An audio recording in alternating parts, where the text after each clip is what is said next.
It is time for the Drew Yari Show.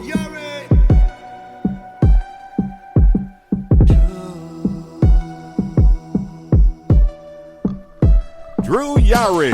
Hey,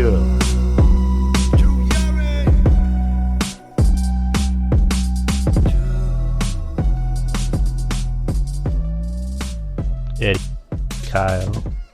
Hey, what's up? Hey, man. What's going on? Actually, I just got a 2K23 today. Oh, nice. It's pretty good. I'm doing the showcase. I'm on well, I guess the first showcase match is Cena and RVD at a one night stand.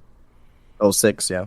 So, which is weird because I thought they would go in order. Like, you know, Cena's first match on television against Kurt Angle, and then, you know, bigger matches. Go on from there, yeah, and I get you. I did not get it yet. I don't know if I'm going to get it this year, because I had it last year, and it was good, but it just got repetitive, and I don't really see much difference between last year's game and this year's game, but people are having fun with it, so that's cool. Yeah, I'm the same. Like, I like last year's. It was pretty fun. You were Rey Mysterio, and yeah, Eddie was saying they didn't go in order with showcase mode. For Rey Mysterio, they went in order for showcase mode. They did, yeah. You know, they started from I don't think they did ECW. I think they just started off in WCW. Yeah, no, it started off with Ray and Eddie. Right, and it's just like it's fun, but it's a bitch because it's like you go in order of, I guess, like certain moves they did in the match, and Right. it's like you have to try and get the moves right, because that was me with this certain match where it was like it would tell me press this button to do this move and then press this button to do this move, and it's like, Right. I'm pressing the button, what do you want me to do? And Right. so I think I'm like, oh yeah, I'm near the end of the match where Edge comes in, and Okay, I get you. with the motorcycle helmet, and Right. which I'm like, I still don't get why he had to wear the motorcycle helmet. It's just weird. But Well, really, what it was, and I don't know if you know this, but Randy Orton, it was supposed to be Randy Orton's return. So Randy Orton was out on, I think it was suspension when he was out, and they were supposed to do the return of Randy Orton, but they did Randy Orton versus Kurt Angle right. at the event because I think he returned like a week earlier or something like that. So yeah, that was the reason why. So was Randy Orton supposed to be Edge in that particular moment? I mean, that was the original plans. Huh. Yeah. I mean, well, yeah, pretty cool. Yeah, one night stand 06. That was that crowd was pretty nuts. You don't see a crowd like that anymore. Yeah, no. I mean, yeah, not that vulgar, at least. Yeah, when they said, yeah, when that sign that says if Cena wins we riot, it's like, yeah, I believe them. no, I believed. Like any other signs that say that, no, like that crowd, I 100% believed. It's 100% believed. It's not to tell you where it's like, you know, if Roman wins we riot. It's like, no, you're not, bitch. Shut up. But how was your day? Good, man. Busy. Super busy. Last 2 days been busy. Yeah, just been just getting the store ready. Got figures. Pretty much, and for the most part, organized. Tomorrow I'm gonna start moving my pop figures. I'll probably have maybe like at least 4 more trips before I have every figure in the store. But yeah, man. Yeah, so far so good. Can't complain. Yeah, I saw that. You're a busy little bee, man. Yeah, busy, very busy. Yeah, I'm proud of you. Can't wait for that store. Yeah, thanks, man. Today I went to go see the new Scream movie. And I actually saw a Scream movie last week. It was good. It was good. I liked it. I think it was I think they really tried. They did establish the core 4 obviously in the last movie, but like this movie is like, you don't need Sydney, right? You don't necessarily need, Gail, right? Even though she was in the movie, but but it was kind of like a bad, like it was very Russo like, if you know what I mean. I'm not gonna spoil for the people, but it was I'll say this: a lot of false finishes, a lot of false finishes, That a is lot of the false finishes, that's the best. That's the best way I've heard this movie described. a lot of fucking false finishes. Like I enjoyed the movie pretty much. I think I thought it was very tension filled, compared to past Scream movies. Like the first one is, obviously the best because it's, it was a classic. The second one was good. The third one I think is the weakest one in my opinion. Third one sucks. Like people, third one sucks. I hate it. I've never seen the fourth one. Fourth one is okay. It's all right. It's not terrible. It's middle of the road. Right. I need to see that. The fifth one was really good. Came out last year. I thought that was really good. And then this one I would say I would maybe rank it at like 3 or 4 in my Scream movies. Yeah, I have it around about 2 or 3. So yeah, so we're around the same ballpark. And just like with you said, with no spoilers, like a lot of false finishes because it's just like it almost seemed like they were. Well, it didn't almost seem like it was like they were afraid to commit to killing off people because there were 4 times where people were stabbed in the most vicious way possible, and the whole time I'm looking and going, well, that should have killed them. And there's one scene with a dude who pretty much is Eiffel Towered with fucking a barrage of knives. Dude, I think I know what you're talking about. Like, yeah, and then what the fuck?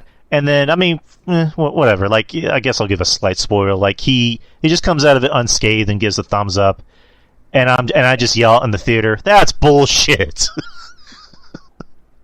And I'm just like, so. Are studios just gonna not commit to killing off characters? Like, I don't fucking know, but I still enjoyed it, even though those are my nitpicks of just like, either shit or get off the pot. Yeah. Either kill these characters or don't. Yeah. But I don't fucking know. And then just other things that I put up a review. Anyone that wants to talk about it, they can. But we're here to do the Q&A. We have quite a lot of... Just before we do the Q&A, I do have some food coming here. These guys have been fucking with my shit for forever, so if I have to leave, I'll let you know. But they should be coming any minute. But we can get started, though. Yeah, awesome. All right, so Q&A number 11. And we're going to start this show off with a newcomer, Savage Elite. He says, I'm recently new to the community for about a month. You know what? They're here now. Sorry to interrupt. They're here now, so I'll be right back. So that's our first question. I should be back. All right. Savage Elite, he's new. He put, I'm recently new to the community for about a month and wanted to participate. I may not watch live often, but I work nights, but I do listen to speaker podcasts after. I think he meant Spreaker. Here are my questions for this month. And first question is favorite current wrestler from each major company: WWE, AEW, NJPW, and Impact. I'll just list the questions until Justin gets back.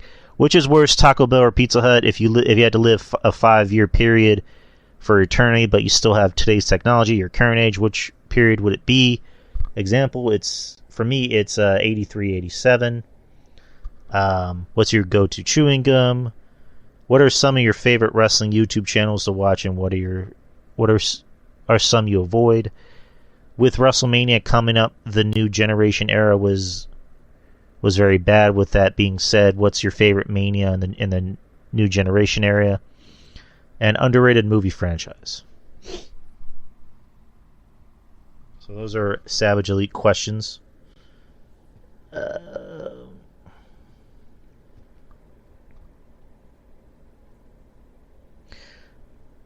All right, so I'll answer the first question. Favorite current wrestler from each major company: WWE, AEW, NJPW, and Impact. Well, this is easy. I mean, for WWE, oh boy, it's hard. I don't really think I have a favorite wrestler in WWE.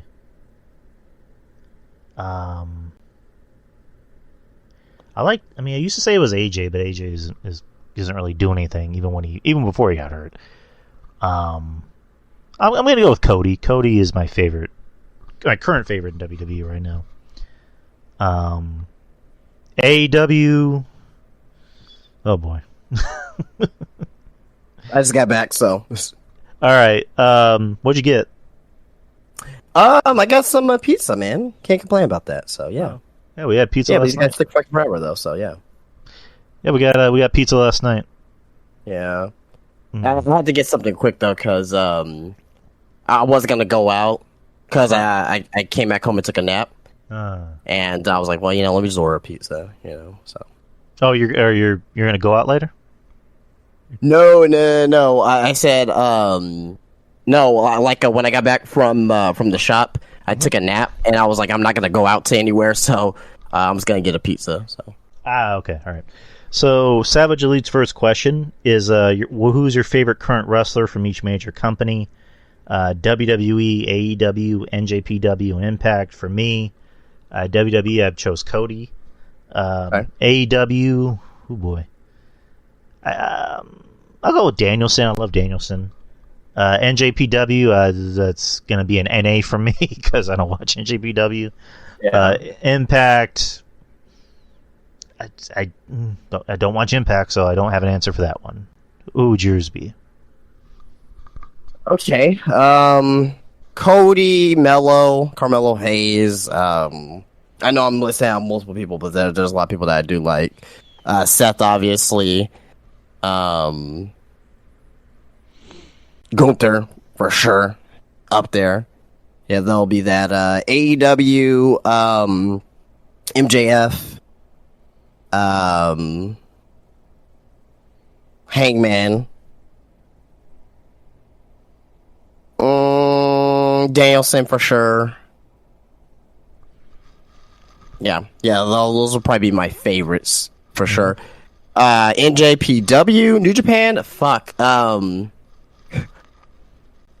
could just list off names. Like a lot of these guys are really good. Okada, obviously, Tanahashi, Sonata. Glad that they're doing something with Sonata now officially. So I've always been like a big Sonata supporter. Naito, Takahashi. Well, I mean, I know Sonata's not in LIJ anymore, but the LIJ crew has been with the Session of Evil. He's a piece of shit, but he's good, but I just didn't really like him like that. Impact, Josh Alexander. Yeah, he's pretty good. Yeah, he's pretty good. Who else? There's other people I know I like. Mickey James is there, Shout out to Mickey, Mickey James. Deonna Purrazzo.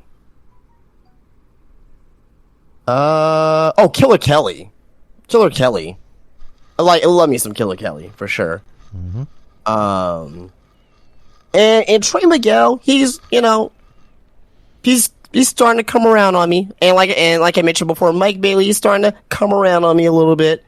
So I won't say they're my favorites, but they're starting to grow on me a little bit. So that was it. It was just those four, right? Yeah. Yeah. All right. Cool. Next question. He wants to know which is worse, Taco Bell or Pizza Hut. Taco Bell. Taco Bell. I never had Taco Bell before. And I already know it's the worst. Haven't had. I live in San Antonio. Why would I eat Taco Bell? Right. Haven't had that since like 2008. Taco Bell's shite, mate.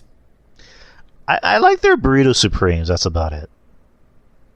But have you had one since 2008? Yeah, same here.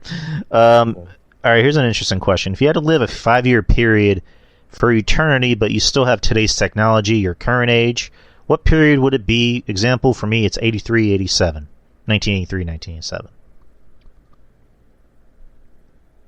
Hold on. Oh, well, I was seeing Eddie's question. Yeah, Sonata left LIJ. He joined, it's called like Just 4 Guys. Now it's called Just 5 Guys, so like the burger place. So, so yeah.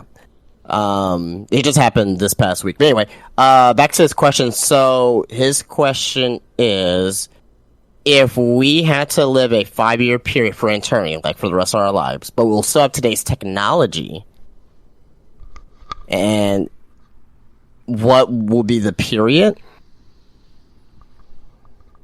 That's a very unique question. Yeah, it's very complex, man. It makes you think a little bit.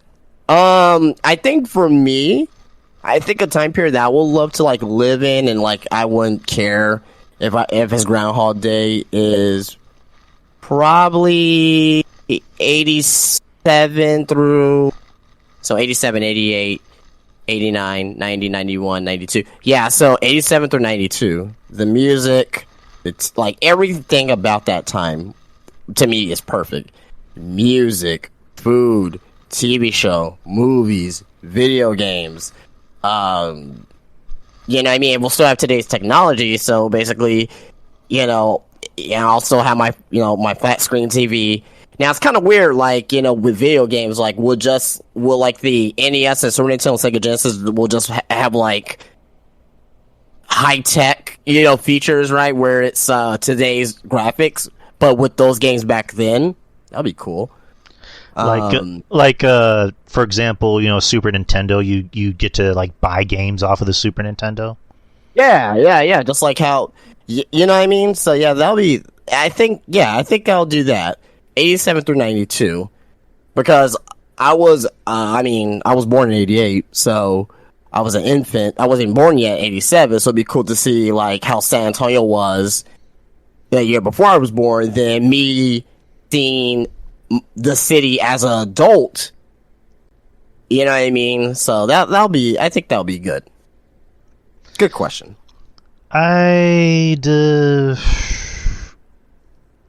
probably maybe go similar route, choose the year I was born, 89 and 89 through 94, and just go with that route of like, imagine if we were able to just watch whatever we wanted on television by just ordering it off of television and not, and not to mention too, like wrestling too, like fucking like, so we'll just be watching like, so back then it would just be WWF and and NWA, WCW, and just watching those shows and just seeing those feuds play out, live. That'll be pretty interesting.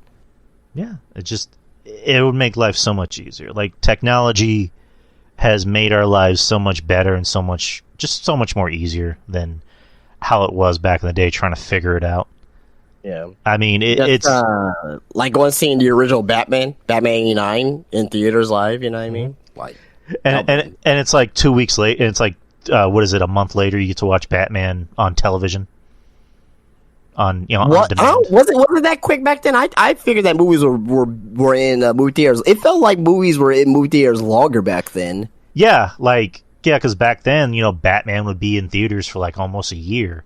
Nowadays, you're saying with that technology that'll be on. Okay, I follow you. Okay, I got you now. Yeah, because for example, the movie Cocaine Bear came out last month, and now it's already on streaming.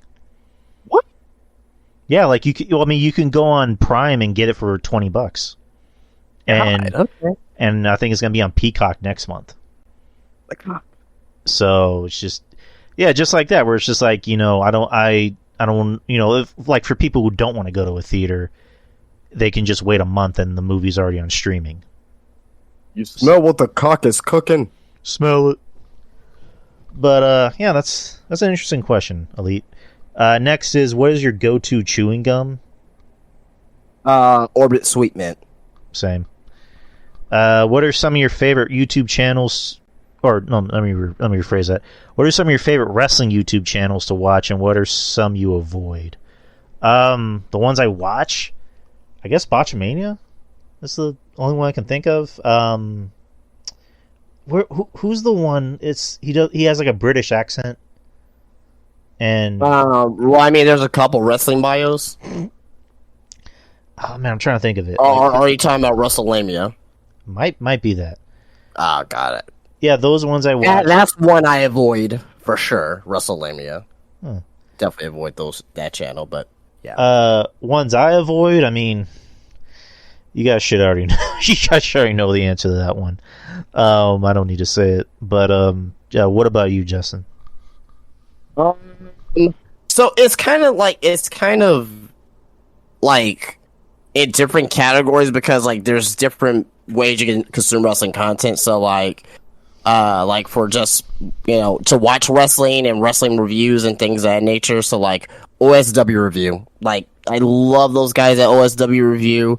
Like if you need to like learn about WrestleMania, but like you don't want to watch a WrestleMania show, right? You can just watch a 1 hour podcast with them playing WrestleMania in the background and just kind of chopped up in them reviewing it. Like it's fantastic shit. Fucking funny as hell. Love those guys at OSW. So OSW, I like Wrestling Bios. I like who else, man? There's a whole bunch of channels, man. For like wrestling, like podcasts, Cornette, obviously, like gotta listen to Cornette. Cornette. I'm gonna say the name, but I know Drew hates him, but he hates JD from NY. I watch him. I'm not a big fan of his, but I take different perspectives from everybody. So like JD from Solo Monster, Steven Larson, going on Raw. Like to watch those guys too as well. Coleaholic. When I wake up in the morning, like I get my Coleaholic, fix on their channel. And most of the times they review news that I know I always want to hear their opinions about that news. And in the afternoon, Wrestling Observer, they have their their live podcast where I listen to that as well. So just getting different perspectives from everybody, even though I don't agree with everything that they say. It's just interesting to hear how different opinions flow. Channels I avoid. WrestleMania. I think that's the channel you said that they like. I don't like the, how should I say, the unnecessary clickbait on those channels. Mm-hmm. Even though it's kind of, but it's like there's other people out there that actually will believe some of the stuff, right? There's one as well called Wrestling News Now. It's fucking, that is 100% fake. I'll put a thumbnail down below because it's ridiculous. But yeah, long-winded answer, but that's, yeah, like, and there's a lot more wrestling channels that I watch, obviously, but yeah.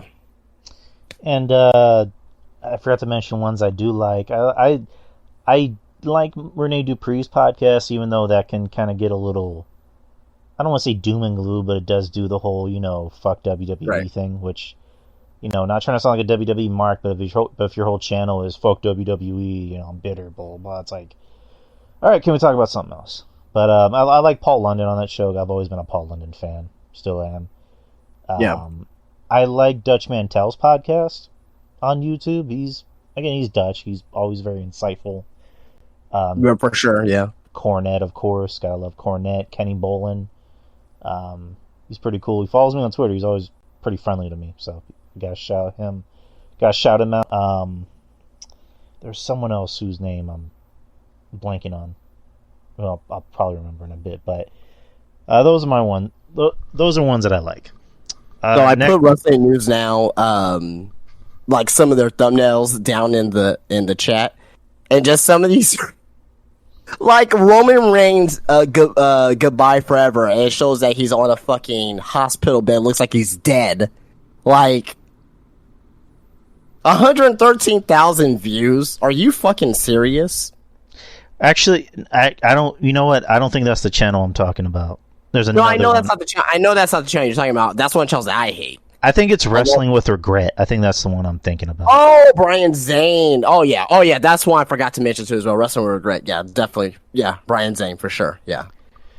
Next is with WrestleMania coming up. The New Generation era was very bad. With that being said, what is your favorite Mania in the New Generation era? 9 through 13. Oh Jesus. 9 through 13 favorite Mania.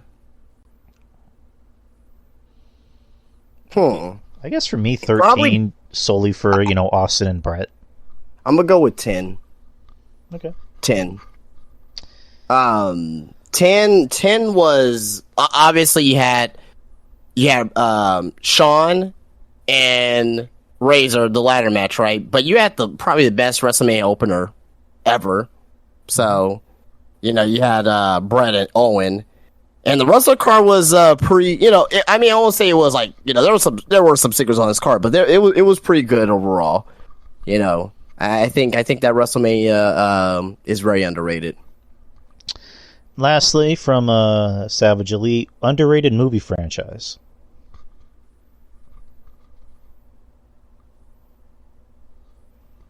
X-Men, the first 3 X-Men movies. First 2, without a doubt. The third one, I like the third one. I really like the third one. I guess the reboot sequel, the new, was it the First Class? Class, Days of Future Past. Days of Future Past is like one of my favorite comic book films, like, of all time. Very good. Apocalypse I didn't hate. There's definitely some moments I liked, but it seemed very rushed. And then Dark Phoenix was just a pile of dog shit. And then New Mutants was just dry, like just dry as fuck. My favorite movie franchise, underrated. Underrated, yeah. To me personally, I guess if I had to think of one that doesn't really get a lot of praise or doesn't really have anyone talk about it too much, probably the Insidious franchise.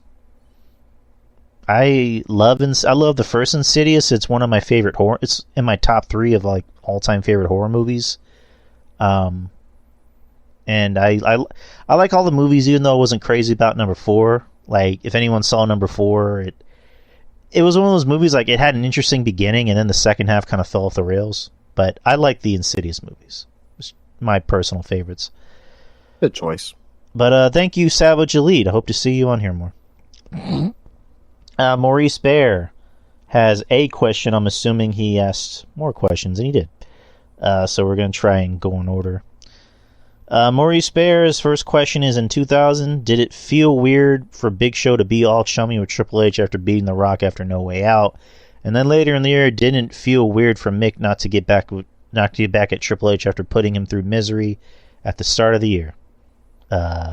2000 was kind of off year for WWF at the time, so yeah, that was bad. I don't think it was like 100% terrible. I mean, it was Attitude Era, but there were definitely some storylines that just didn't connect together properly, or were just avoided, or so yeah.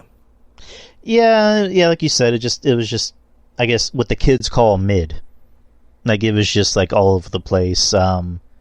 Aside from Cactus Jack and Triple H at Royal Rumble, Mania was weird. The main event of Mania was just weird. That Fatal 4-Way match where there was a McMahon in every corner. Yeah, again, I'll go with Maurice. That was just weird. Next question by Maurice. What's your take on the Portal games and the mysterious lore behind it? I've never played the Portal games. Never played the Portal games. Now, I get why people love them. I get why people adore the games. I just never played them to know. I mean, I know of them. I just, never played them. So maybe I'll play them in the future. Who knows? Next is, does Brie Larson get too much hate, and where does it all stem? I don't hate Brie Larson the way a lot of people do, and I personally think that it's a combo of like people that just don't like her, and then there's people that pretend to dislike her because it's the cool thing to do. I personally don't hate her. Here's one thing I'll say about it is, like, me and her are the same age, and she definitely fits into that millennial category of, I want to save the world, I want to be a hero, I want to do A, B, C, and D, and I get it. And to me, I think her heart's in the right place. It's just, there's some things that she says where I'm like, I don't know if I would have said that. Where there's a press conference where she said something like, I don't need to hear an old white guy's reason why he didn't like a certain movie with a diverse cast, or why he thinks that movie didn't work for him. I'm like, it's one of those things where it's like, you have a point, but I don't know if you should have said it like that. You know what I mean? Where it's like, imagine you hear an older like an older critic's perspective on Black Panther, and he tries to tell you why the movie didn't work for him. Where maybe I should retract that statement. So it's like, I like Black Panther even though I don't think it's one of my top 10 favorite comic book movies, but it's, you know, it's one of my favorites to watch. Even, you know, you can still, regardless of what color you are, you can have an opinion about a movie that has a certain topic. So, yeah, but with Brie Larson, I don't think she really deserves all the hate she gets, personally. But do you have any opinions to add on that, Justin? I don't have any opinions on Brie Larson at all. So. Right. I don't follow her or nothing like that, so I wouldn't, so. Right. And I believe this might be the last question, Maurice. Does Eddie have a very long list of questions? I haven't gotten to his questions yet, so I'm assuming he does. I already told him what RJ told me to tell him, and it looks like he doesn't really have that many questions. So that's it for Maurice. And next is CM Goof. All right. What does Mr. Yari think of Drew's horn dog? Mrs. Yari think of Drew's horn dog attitude towards Bayley, and his very public desire to take her on all expenses paid 6-day, 7-night trip to Pound Town. Jesus. Hey, Mrs. Yari is very open about celebrities that she wants to pound. Like, she had a freaking screensaver on her phone of Jared Padalecki from Supernatural without his shirt. I freaking post a picture of a supermodel in a bikini, and she like gives me the fucking riot act. I'm like, oh, it's okay for you to do that, but I can't do it. And that's what my dad told me. My dad was like, son, listen, when the woman does it, it's fine, but when you do it, it's not fine. You need to understand that. So, all right, yeah. Has Drew ever actually met Bayley? If so, when and where was it? And how fast did she turn down his marriage proposal? I unfortunately have not met Bayley. That hasn't happened yet. I don't want to brag, but I run in circles of people who know Bayley.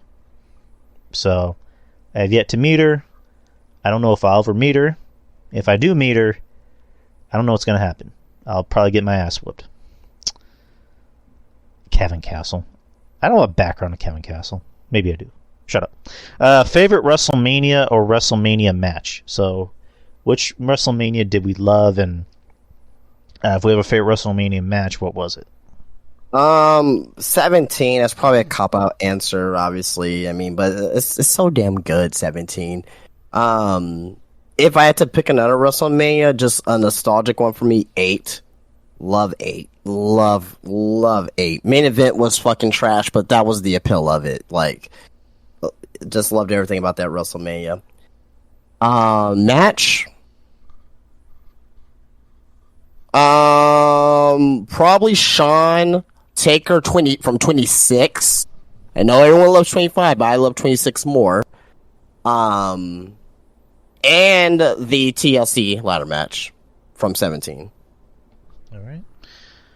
Favorite WrestleMania for me, I'm kind of with you, where it's 17. Can't go wrong there. And I'm the opposite of you. I like 25. I like 25 primarily because of Shawn and Taker. And yeah, that's really about it. Matches, Shawn and Taker at WrestleMania 25. Austin and Brett at 13. And Kurt Angle, Shawn at 21. So those are my favorite matches. And WrestleMania 21 I actually enjoyed. It was pretty good. Next is Anna really a wizard entirely made of pickles? If so, what kind of pickles? I would say yes, and dill pickles. Or Vlasic, the with the fucking bird on it. Yeah, there you go. Got a Vlasic pickle. What the that's how you used to talk in the commercials. Get a Vlasic pickle, and he just bites in the middle.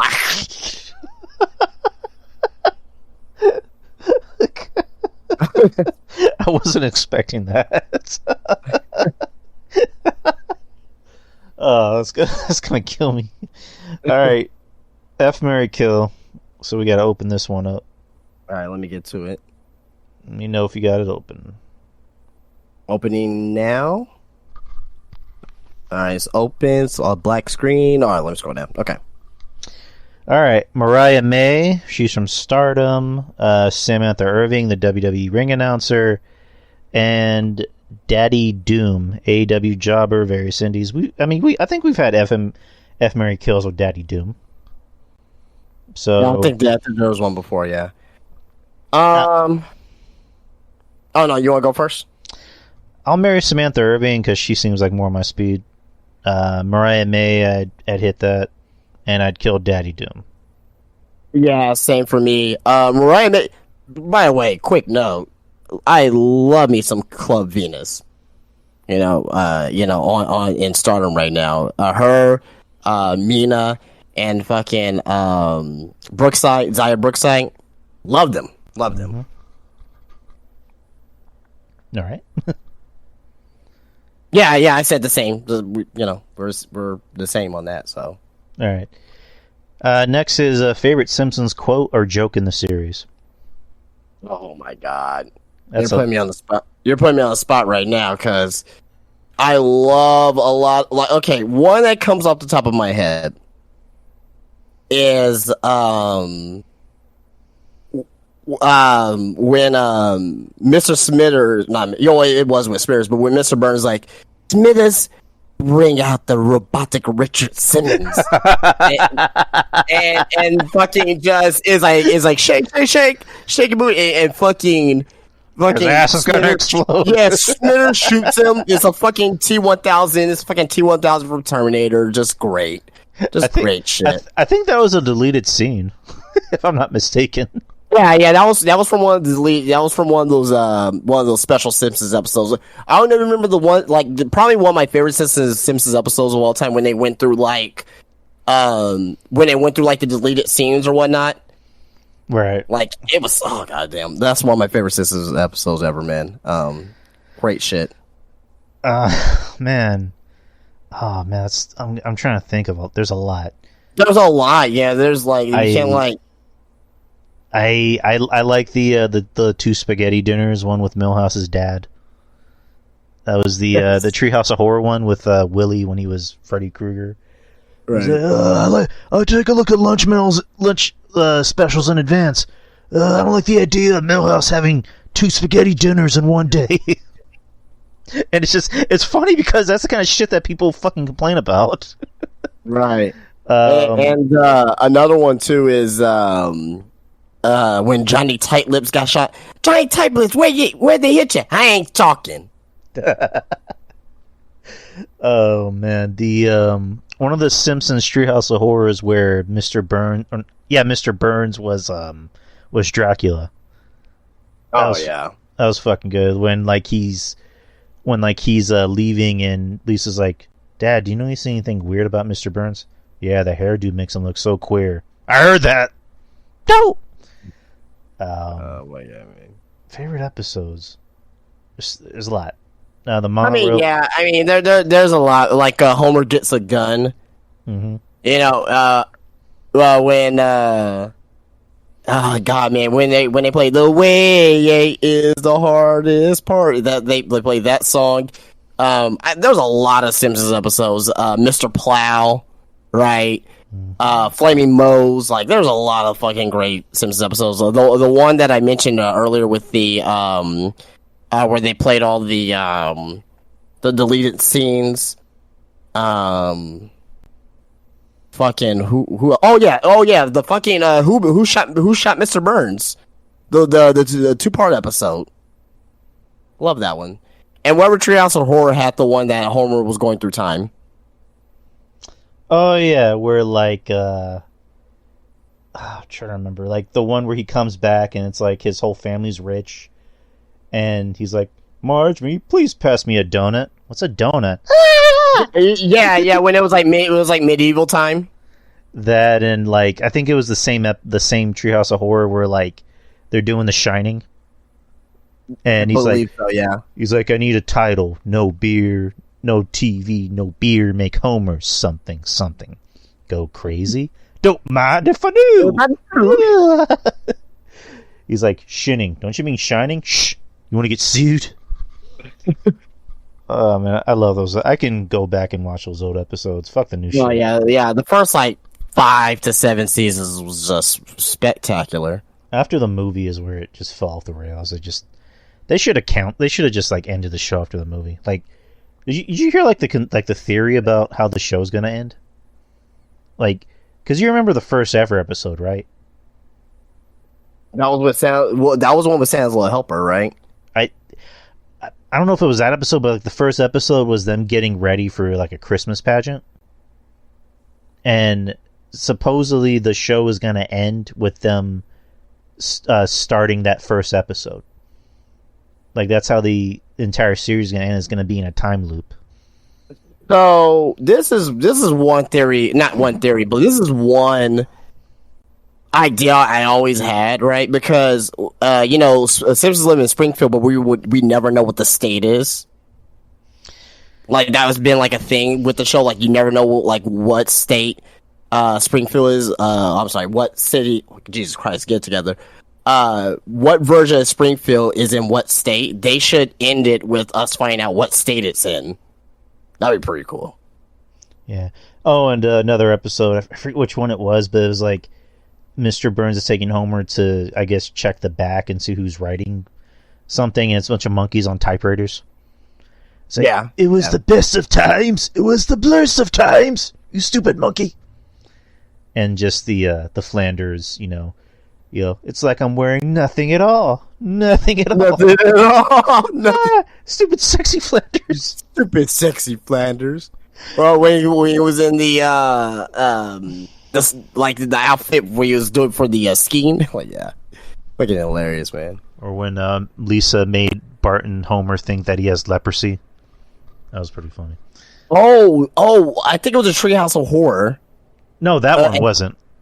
No. I'm thinking no, because you're just reminding me of the one with Lisa and the tooth, and like a fucking community was growing. Ah, yeah. I love that one, man. That one was so fucking good.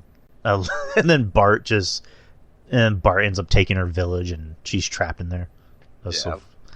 But we're gonna sit here and talk about Simpsons all day. Fuck these questions. I'm playing. We're gonna move on.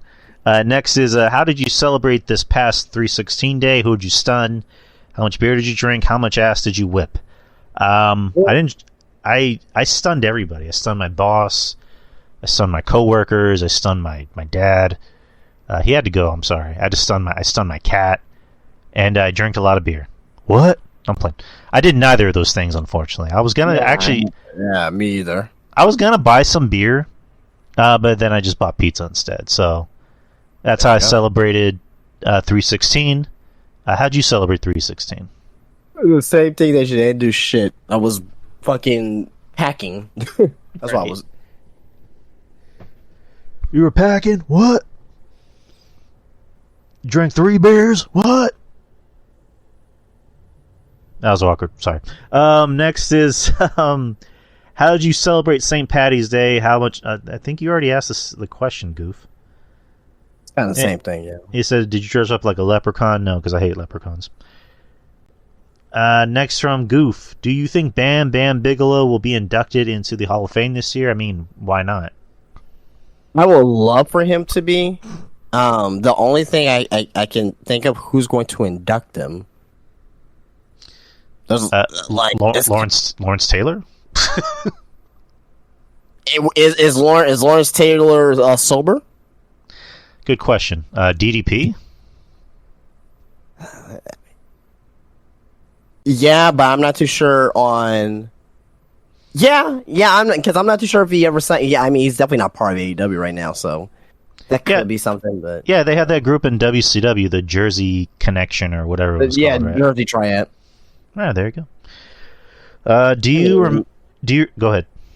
No, I was gonna be like, yeah. I mean, I don't know if he's gonna be inducted this year. He should be in the Hall of Fame, but I can see him being inducted in the Legacy Wing. Legacy Wing, I don't know, because like for Bam Bam, he was such a recognizable face. Like the guy main evented Mania. Well, no, I agree 100%. But I'm telling you what I think WWE may end up doing. Because some of the guys in the Legacy Wing. Let me pull it up real quick. Hold on. Let me see Legacy. It's like Wing. Bruiser Brody's in the fucking Legacy Wing. Like, what the hell? Yeah, but you think he should be somebody that should be actually inducted into the actual Hall of Fame itself? Someone like that. Same thing for Bam Bam. He should be inducted into the Hall of Fame. I don't know. If there's no one that can induct him, I mean, I don't know personally, because a guy like Bam Bam, he was so recognizable in the '90s and a little bit of the 2000s, and again, he main evented Mania. So I just don't see him I just don't see him as like a throwaway inductee in the Legacy Wing. That's just me. I mean, you mentioned he's main event a WrestleMania, but that was the worst WrestleMania of all time too. So. I mean, he still main evented WrestleMania. I mean, shit. Where can I find They don't have the Legacy Wing on Wiki? What? Apparently not. Oh no. Let me look up another way real quick. Because I'm because there's a few. There's a few people in there where I'm like, these guys should be probably in the Legacy Wing. Jesus, man, they don't have anything on it. That's crazy. All right, we'll look up 2022s. So let's go to Legacy Wing here. Alrighty. Okay, starting in 2019. Okay, I have it here. Mm-hmm. So Bruiser Brody. I'm just gonna skip some of the names that are not needed in here. Bruiser Brody. Probably, I think, should be in the Hall of Fame. The actual Hall of Fame is Wahoo McDaniel, actual Hall of Fame. This is 2019. Legacy. Okay, so Legacy Wing for 2021 was Dick the Bruiser, Pez Whatley, Ethel Johnson, Paul Bosch, Buzz Sawyer, which is all, noble names, but nothing 2019 kind of went through that already. 2018, Lord Alfred Hayes. I mean, he was whatever, but El Santo, Stan Stasiak, Paysex Calhoun in 2017, Dr. Jerry Graham, Ricky Dozen, and 2016. This kind of pissed me off because, I know there's no one that's gonna be there, but these guys should be actual fucking Hall of Famers in my opinion. But Luthez, how the fuck Luthez, I mean, they named a move after him. Yeah, you know what I'm saying? These are early, George Hackenschmidt. I don't care if there's one there not to induct him. I don't give a shit. But he was the first World Heavyweight Champion. Should that be? But whatever. But yeah, I digress. We can move on. All right. Do any of you remember the Animorphs books or TV series from the 90s? Did you guys ever read the books or ever finish the book series? I remember the show, and I watched a few episodes, but I just kind of fell out of interest. And the books I didn't read. So, yeah. I didn't read the books, but damn it, man. I would like to. I love the fucking covers. I will collect those books today just for those covers. Those covers are fucking awesome. Yeah, that theme was a banger. It was kind of a dark show for a kid show, because I remember the first episode, their leader gets eaten by the enemy, and they show the silhouette of it, and I remember just being a kid going, that was intense. So I forgot which channel it was on. I think it was Fox. Yeah, Fox. Yeah, I believe Fox Kids or whatever. But next is why is Maurice? Why is Maurice? I don't even know how to answer that. Because he's him, I guess. He's him. He's what the kids call him. So we're going to leave it at that. Is everything really bigger in Texas? Will things become bigger if they are brought into Texas but shrink to their previous size if brought out of Texas? Yes. Yes. Because Texas is big. Everything's bigger in Texas. Next, or lastly, and this is an RJ question. I'm thinking I should save this for him, but I'm going to read it anyway. RJ, when will you pay Arn Anderson his goddamn money? Do you want him to pull the Glock out on you? Well, I mean, I think now I don't think you have to worry about Arn too much. You have to worry about Sonya Deville. Jesus Christ. Like, Sonya Deville's going to pour a Glock out on you. Yep. Arn's going to tell RJ, since you ain't listening to me, I'm going to bring in my girl Sonya. And then Sonya, wake up, RJ. Ch-ch. So, I'll bring that up to RJ's attention. But, is that enough for Goof? Yeah, that's enough from Goof. Anna has the next bunch of questions. Were y'all a fan of King Kong Bundy? I wasn't. I couldn't enjoy his run enough because I didn't start watching wrestling until '97, so I can't really say I was a fan. He was definitely gone by '97. I appreciate him. I really do. Wouldn't say I was a fan of his, but going back and looking at some of his older stuff, like, I really appreciate, like, the kind of heel that he was, especially against Hulk Hogan, main eventing WrestleMania 2. You know what I mean? So I definitely appreciate him for sure. And King Kong Bundy, he's not in the Hall of Fame, is he? I don't think so. I don't think he is. I don't think he is. Yeah, he's not in the Hall of Fame. So, there's another one. Next is, what were the best parts of growing up in San Antonio? So, what were the best parts of growing up in San Antonio? I mean, the food. The food's always a plus. Fiesta's pretty fun. And yeah, it's a very low key and chill place to grow up in, other than the construction everywhere, every fucking where you go. It's a pretty nice place to live. What were the best places of growing up in San Antonio? So, yeah, definitely like the side of town that we stay on, the northwest side of San Antonio. Like it was growing.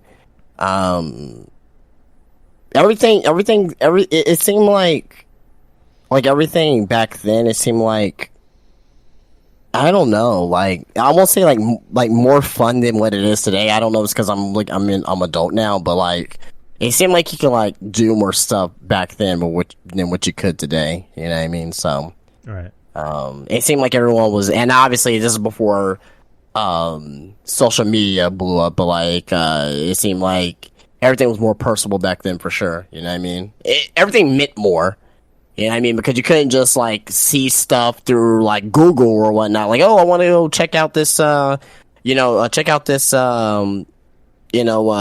tag place, whatever, right? Instead of looking at pictures through, Facebook, all you do is you hear it from word of mouth, and like, and you kind of built this thing up in your mind. When you go there, it's either like, oh, it's fantastic, or oh, this is not as good as people are telling me.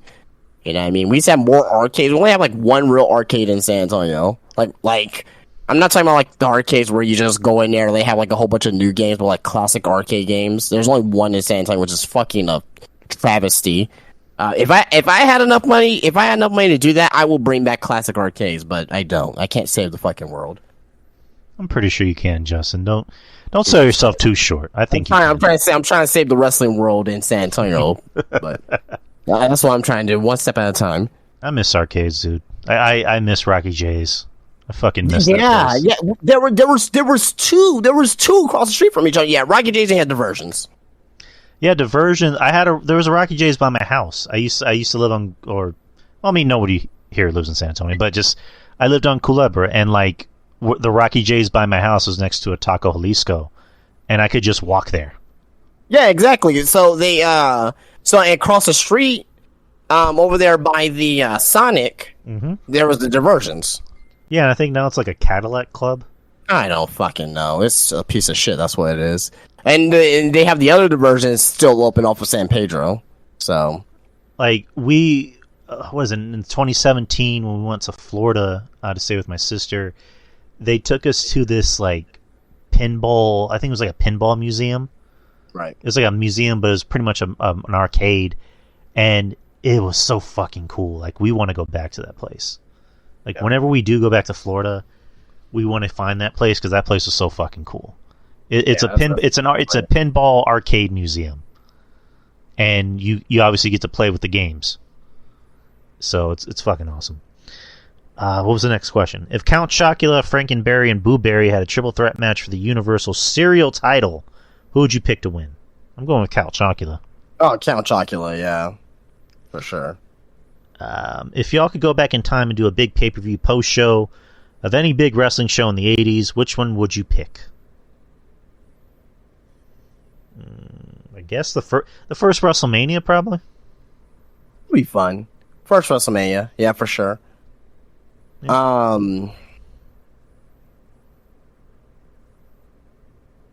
I'm trying to think here. God, man. There's so much to pick from. Maybe Chi-Tai Rumble 89. Mm-hmm.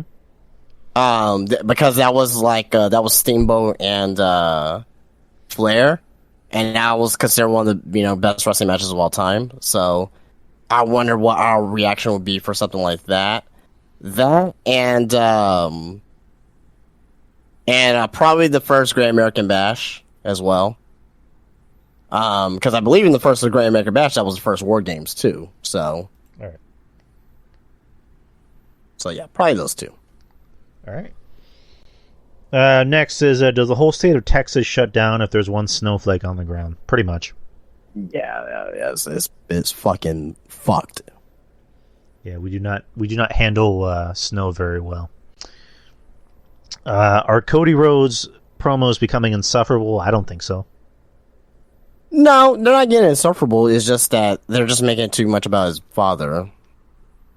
Well, probably not as of late, but it's not insufferable. No, definitely not. Not like how he was in AEW. Apparently, he was more insufferable in AEW. So with AEW, I think it was more so two things. One being that he was clearly a WWE guy in an independent wrestling company, and two, he was booking himself. So when he got to WWE, he was allowed to be himself and do everything. But to me, it's just I think I've said it before. It's for Vince McMahon to look at him and be like, maybe you should tone it down a little bit. It works better in that environment. I think Cody was always meant to go back to WWE in the first place. So I don't think they're becoming insufferable. I was kind of like you, where it's just they're making it too much about his dad. I'm like, okay, is there more to this feud than just Dusty? Exactly, man. I mean, I know Roman's supposed to be there. Finally, we have there should be no excuse at this point to make everything gun holes blazing, viewing this feud with Roman and Cody. We only got fucking 2 weeks left. I want Cody and Roman to have some type of interaction every show going forward. Probably gonna happen on Monday because Roman's gonna be there. Monday, yeah, for sure. Monday, it should happen there for sure. I don't want to hear no excuses from anybody online saying, well, no. We got fucking 2 weeks left. What else do we need to do? Let's get the fucking ball rolling. We need to get the ball rolling on this quickly. Yeah, exactly. I'm with you on that one. Next is, what do you think about the new season of Mandalorian? I have not watched the new season. Yeah, I'm not a Star Wars guy, so I'm not really a Star Wars guy either, but I like the Mandalorian. But I'll eventually get around to watching it because the missus hasn't watched it, and we like to watch that together. So we'll get to it eventually. Will the Spanish announce table ever go into the Hall of Fame? And if so, who should do the induction? The Spanish announce team. Yeah, Spanish announcing Hugo Savinovich, right? Carlos Cabrera, Yeah, why not? Is CM Goof really made of silly putty and crayons? Yes. He's made of something, so yeah. Which version of Kane was your favorite? I would say 2001 Kane. Just the whole get up, the mask and the suit. I thought that was pretty fucking dope. When he was maskless Kane for that first year, I enjoyed it, and then afterwards, it just got kind of put the mask on, put the mask back on him because it's starting to get too exposed. But what about you? Debut Kane 97. 2002 Kane, 2002 Kane was fucking over as shit. He was so fucking over. It's kind of like the half mask, and like he was kind of showing his arms and looking all jacked and shit, like, and started talking normally. Like that was a good Kane. And when Kane first took his mask off, maybe like first like couple months of that, then after that got shit. So yeah. And I think that was it from Goof. Thank you, Goof. Yep. Next is Kyle. Big man Kyle. How dry of a climate is San Antonio? Is it hard to grow grass? I guess depending on where you live. We need to. I mean, personally, it's not dry. It's humid here. So. Right. Yeah, it's getting there because it's already spring, even though it's like really fucking cold this whole weekend. And it's raining, but I guess depending on where you live, we personally need to put in patches of grass in our backyard and our front. But that's just me. Yeah, that's a good answer. Next is, what's your favorite barbecue sauce? A1.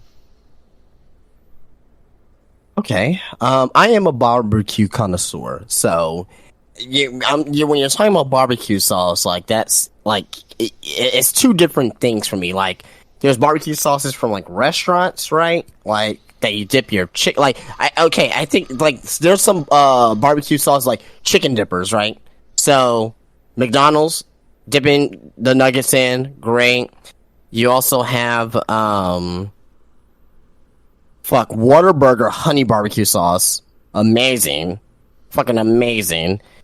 Then if you want to like use some barbecue sauce that you want to try to put on your barbecue pit, barbecue grill, Sweet Baby Ray's is good. What's the fucking other one, man? It's called like George or something. Like it's called barbecue sauce named George. Jesus, I can't think of the name, but it's with a black guy on the bottle. It's good shit. There's another sauce called bone sucking sauce. Very good shit. Then Stubbs is okay. Stubbs. I mean, you can get away with a couple things with Stubbs, but yeah, that's what I got. You ever tried JR's barbecue sauce? I would love to, but I have not. Honestly, I heard that it's pretty decent. I heard so too. I want to try it. Yeah. What state do you want to travel to, and the most? Let me rephrase that. Which state would you want to travel to the most and the least? So, which is our most and least favorite ideas of traveling, or states of traveling? Me, I would say Florida is where I want to be, where I want to go the most. I want to go to Miami for sure. The least, probably Alaska. All right. Me, I would say New York. Just because I have a lot of friends that live there. You already know them, Ruben, Trez. Not Kevin Castle. Fuck that guy. They're in New York in 2019. Like New York City, it is a fucking madhouse. Like it's so overwhelming. I mean, yeah, it's New York. It's one of those things of just like I want to go there at least once. Oh no, it's awesome. I love it. Right, but it's overwhelming. No, I get you. And then of course John Draper, a friend John Draper, and maybe go to California, just because it's California. Yeah. Go to Universal, go to Disney World, visit that Avengers campus. The least, kind of like you, I don't want to go anywhere that's like freezing cold, like Alaska. I heard it's relaxing over there, but I don't want to go to Alaska or. Yeah, I think that's the only one I'm thinking of. Alaska. We'll agree on that one. One of the biggest things in life I'll never understand is why are some people anti-Semitic? Is it because they are so extreme Christian that they hate Jews for crucifying Jesus Christ? Kyle, it's a pretty deep question for this show. It's just people are idiots. That's all I got. Yeah, I was gonna say that people are so stupid. Like this is a little bit off topic, but I don't know if I'll ask you. Maybe you heard of him. I don't know. Have you ever heard of a Dark Side Phil DSP Gaming on YouTube? No, I haven't. I figured that you wouldn't, but I figured I'd ask anyway. Well, if anyone's heard of Darkside Field or DSP Gaming in the chat, he was on Side Scrollers, Stuttering Craig podcast, which Stuttering Craig used to do the Screw Attack channel back in the day. Long story short, DSP, he is a delusional, very delusional. Like, I can go into a whole list of things. Don't want to go into anything, but it just kind of reminds me. That question just kind of reminds me of what I was seeing this week of DSP Darkside Phil just being delusional by everything, just blaming everyone else but himself for his problems, why he needs money, things of that nature. So if y'all haven't, maybe look it up sometime, sometime this weekend or tonight. Darkside Phil, a Side Scrollers, like it, you'll get sucked into a dark hole that you want to get out of immediately. Yeah, just racism of any kind. We don't tolerate that shit here. So, just I don't tell you guys, but just if I ever have to see that kind of shit on here or anywhere, you're out of here. So, yeah. But all in all, just people are idiots. Who cares? If you want to be Jewish, if you want to be Christian, if you want to be Catholic, agnostic, atheist, I'm an atheist. Your beliefs are your beliefs. This is a judge-free zone. Nigodom. That too. I'm that Nigodom. Yeah, sure, we'll go with that. That too. Your beliefs are your beliefs, so this is a judge-free zone. All right, next question. Have you ever had problems with your computer, mouse, and keyboard? I just had to replace my wireless keyboards as it stopped working. I replaced it with a traditional USB wired keyboard. I have a keyboard, I'm sorry, I have a mouse. I just don't use it because I don't know if I've told you guys before, I'm recording on my bed. So I literally have my laptop on my bed and I'm just laying here. So there's no flat surface where I can put my mouse. So I wish there was, but I don't really have a problem with my computer. It's just I've had it since 2016, and I need a new computer because this one's kind of slow. So if I can get a new computer, that'd be awesome. And if I had a flat surface to lay this on, like a computer desk, that'd be even more awesome. But what about you? I would just say it is better to use a wired mouse and a wired keyboard. If anything, I would say preferably, get a mechanical keyboard, right? Just so it can, it lasts longer, obviously, and and obviously there are some mechanical keyboards, and a lot of them actually with RGB lights and all that stuff, which I'm on right now. So, so replacing a wireless mouse with a wireless keyboard, like that, you're just with a wired mouse and keyboard, that's good. Good, that's an upgrade if you ask me. All right. I think honestly what I need is like an actual system and not a laptop, like an actual a desktop. Desktop. I haven't had a desktop in a long time, so I think. I have a fucking killer setup over here. I don't want to get into it, but it's better to, like, if you're into content or anything, like, you need to have a desktop. I'm just speaking out to people who want to get into content. I recommend getting a desktop. Laptop is really more for, like, if you're traveling, things of that nature, you want to still continue to do your content. So next, Hook'em Horns or Gig'em Aggies. I'm not really a college football guy, but I'll pick the Horns. Neither. I am a Miami Hurricanes fan. All right. Next, what would be hilarious? An Orange Cassidy heel turn. He will wear all black denim and wrestle at a regular speed. Orange Cassidy could grow adamantium claws. I couldn't care less about anything he does. I think that'll be very unique and interesting. If he were to turn heel, right, and like this is what he should do, because his whole gimmick is being the lazy wrestler, right? Not even having to try in certain aspects, right?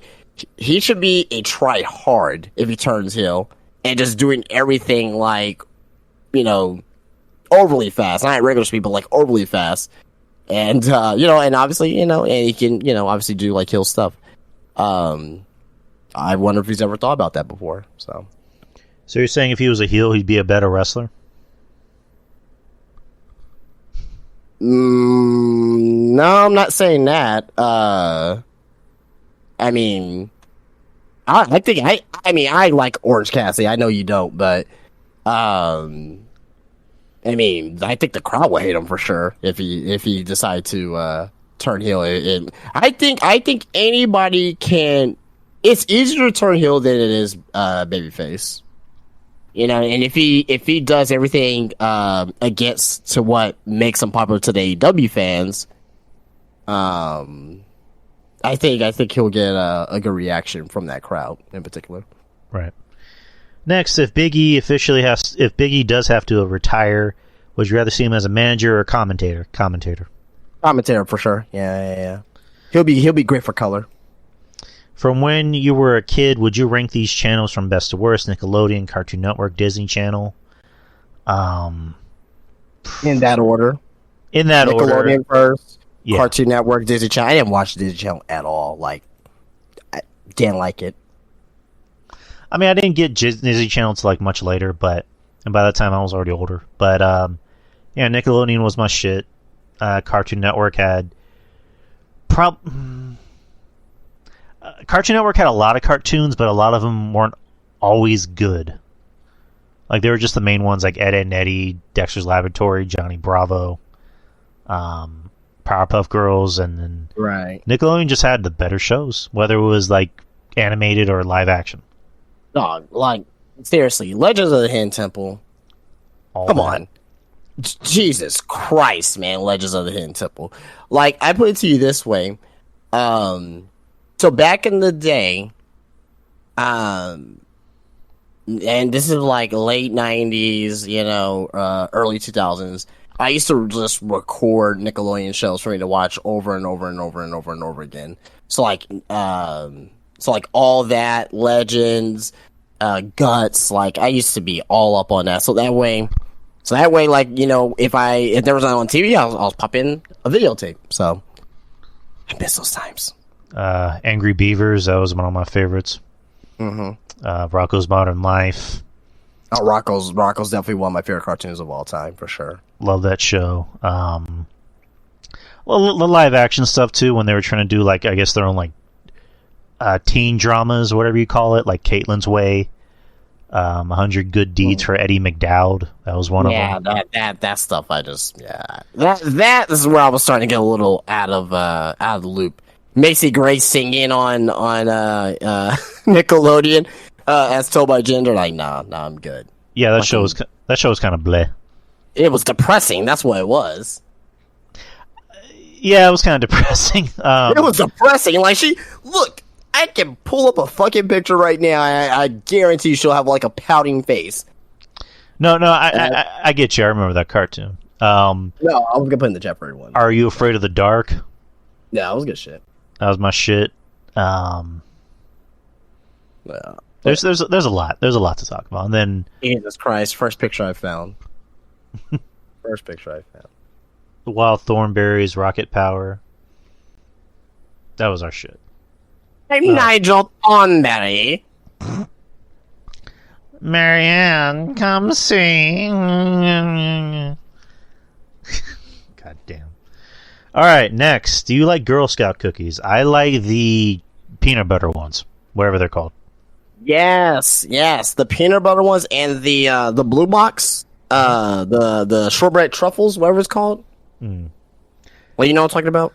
I might have an inkling of what you're talking about. I just need to see a picture of them. Yeah, I'll probably get one of those too. Let's see. I just bought. It's trefoils. I'm sorry, not truffles. Trefoils. I just bought a box of the peanut butter ones the other day. Those are still fucking good. Okay, I found it. $60. How many fucking boxes did you get, Kyle? $60. Fuck, curing cancer out there. Good for you. He said he bought a lot. Okay, that answers the question. There it goes. Trefoils. Oh my god. Okay. I know what that is. Oh my god. That's the cum spectacular special right there. Lots of semen. Everywhere. As white as those what's next to those cookies there. All right, next is when do you think AJ Styles and Randy Orton will return? There's no timetables on them. I will say definitely. I don't like it's. I think AJ's got to return before Randy. I hope they return at the same time, but definitely after WrestleMania. So for AJ, I mean, he had a. Did he break his ankle or did he sprain his ankle? I didn't hear I didn't hear anything as far as like the official injury. I know how to do his ankle, but like, yeah, I can see him coming back after Mania. Randy, it's kind of weird because like there's been talk about him maybe calling it quits, but then he's posting pictures, hanging out with fans looking fucking swole. So I could see him maybe coming back before SummerSlam or after SummerSlam. So yeah, I could see Randy coming back before the year's up. Next is what's your favorite WrestleMania theme song? I guess you want to say the recurring WrestleMania theme song from WrestleMania 6 through 9. Like no, not that one. Not that one. I like that one though, but not that one. Like if anyone who knows old WrestleManias, from 6 through 9, it's it's just iconic. It's just iconic. Obviously, anything Limp Bizkit. 17 and 19. That's obviously there. 21, 22. The Ruthless Aggression has some damn bangers. 21, 22, 23, 24. 20 with the drowning pool theme. I love that one. Yeah, 20. Like just those were that, like, if you want like actual songs, Ruthless Aggression, period, and plus 17. I like 22. They had was it Paul Simon with Big Time? Right. And then 23 was what the fuck was the name of that song? Saliva, Ladies and Gentlemen. Ladies and Gentlemen. They also had The Memories Will Never Die. Yeah. Andrew Carlick. What's up, Andrew? What about Men on a Mission Tap from 10? Oh, Jesus, Man on a Mission. Jesus Christ. Man. The Mission. Oh, yeah. So, yeah, I don't know about Man on a Mission, though. I don't know if Mo doesn't really, get me going. You know what I mean? But Limp Bizkit was 17 and 19. 18 was Drowning Pool.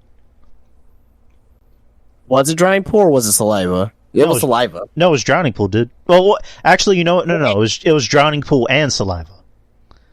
Make Me a Superstar? Yeah, that and what is it that I don't care about anyone else but me. That song from Drowning Pool.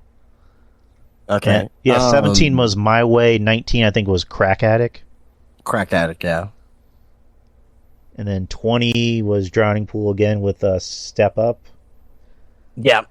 21 was just some random band singing Big Time.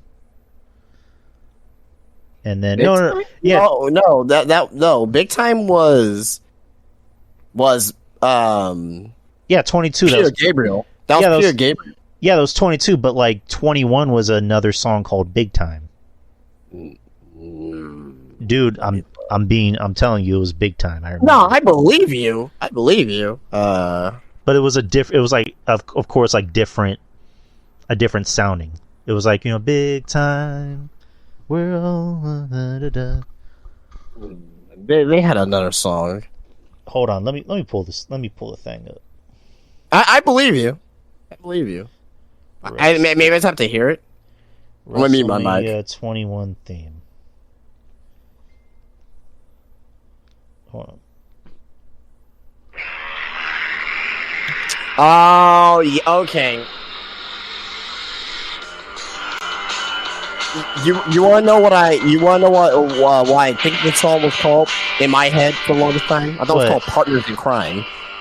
It might be. I don't know. No, it may be called Big Time, but I just thought it was called Partners in Crime because of the chorus. Who sang it? I don't know. Soundtrack of Our Lives. It's called Big Time. Soundtrack of Our Lives, Big Time. It's kind of soundtrack. I thought they said Partners in Crime. Well, there's one of the lyrics. We're all partners in crime. Okay. I got you. But Big Time was 2 years in a row, won by this band and Peter Gabriel. So that solves the biggest mystery. Thank you, Kyle. And lastly, we're going to go to Eddie. And Eddie, any questions you have for RJ, we'll just save them for our Patreon show. So, first question from Eddie: what would you say Tony Khan's biggest blunder booking? Let me rephrase that. What would you say was Tony Khan's biggest blunder booking in AEW? Oh God, where do we start? Probably Wardlow, where it's like this guy gets over and then he wins the title, and then they decide not to push him, and then they emasculate him and take away his hair, and then take away his title, and then give him his title, and then take away his title again. So yeah, that's pretty terrible. I will say early AEW, the Nightmare Collective, bad. Fucking having another one like the women's tag team tournament, and you have fucking fucking old Funkadactyl Ariane or whatever fuck her name is. That's terrible. There's a lot. Like I can remember fucking Kazarian being the elite hunter. Yeah, and that went nowhere. You know what I mean? Like the TNT title early last year, just being fucking passed around like a fucking $2 hooker on a Saturday night. You know, it's like Cody's the champion, then Darby's the champion, then who is it? I was going to say Scorpio Sky, then the fucking Guevara, then like the TNT title has still not recovered from that. Miro, he was the champion at one point. Who? Miro. Oh yeah. Like he was probably the best thing. I mean, that title. You know what I mean? But yeah, now he's not on He hasn't been on television. Yeah. And that's another thing about Tony Khan's booking. It's just like he has so many guys on this roster, but it's like he's only gonna book who he wants. And I don't think it's that. I mean, it is kind of that, but I don't think it is that. I just think that he just, how should I say, he had a lot of storylines playing out in his head to start AEW, but like he doesn't know how to book the mid card, lower cards. He doesn't know how to book the mid card. Doesn't know how to book the lower card, mid, long term. He doesn't. Like top card stuff. He's pretty good at that for the most part. There's a lot of questionable stuff still, right? But like seeing his potential four pillars match, you know what I mean, or maybe there's a few between all the four pillars for the title. Like I would like to see that, right? And that's something that a lot of fans will like to see, right? But just like the mid card stuff is like, what are you doing, man? Like, you know what I mean? I have a great question. A couple months ago, right? Mm-hmm.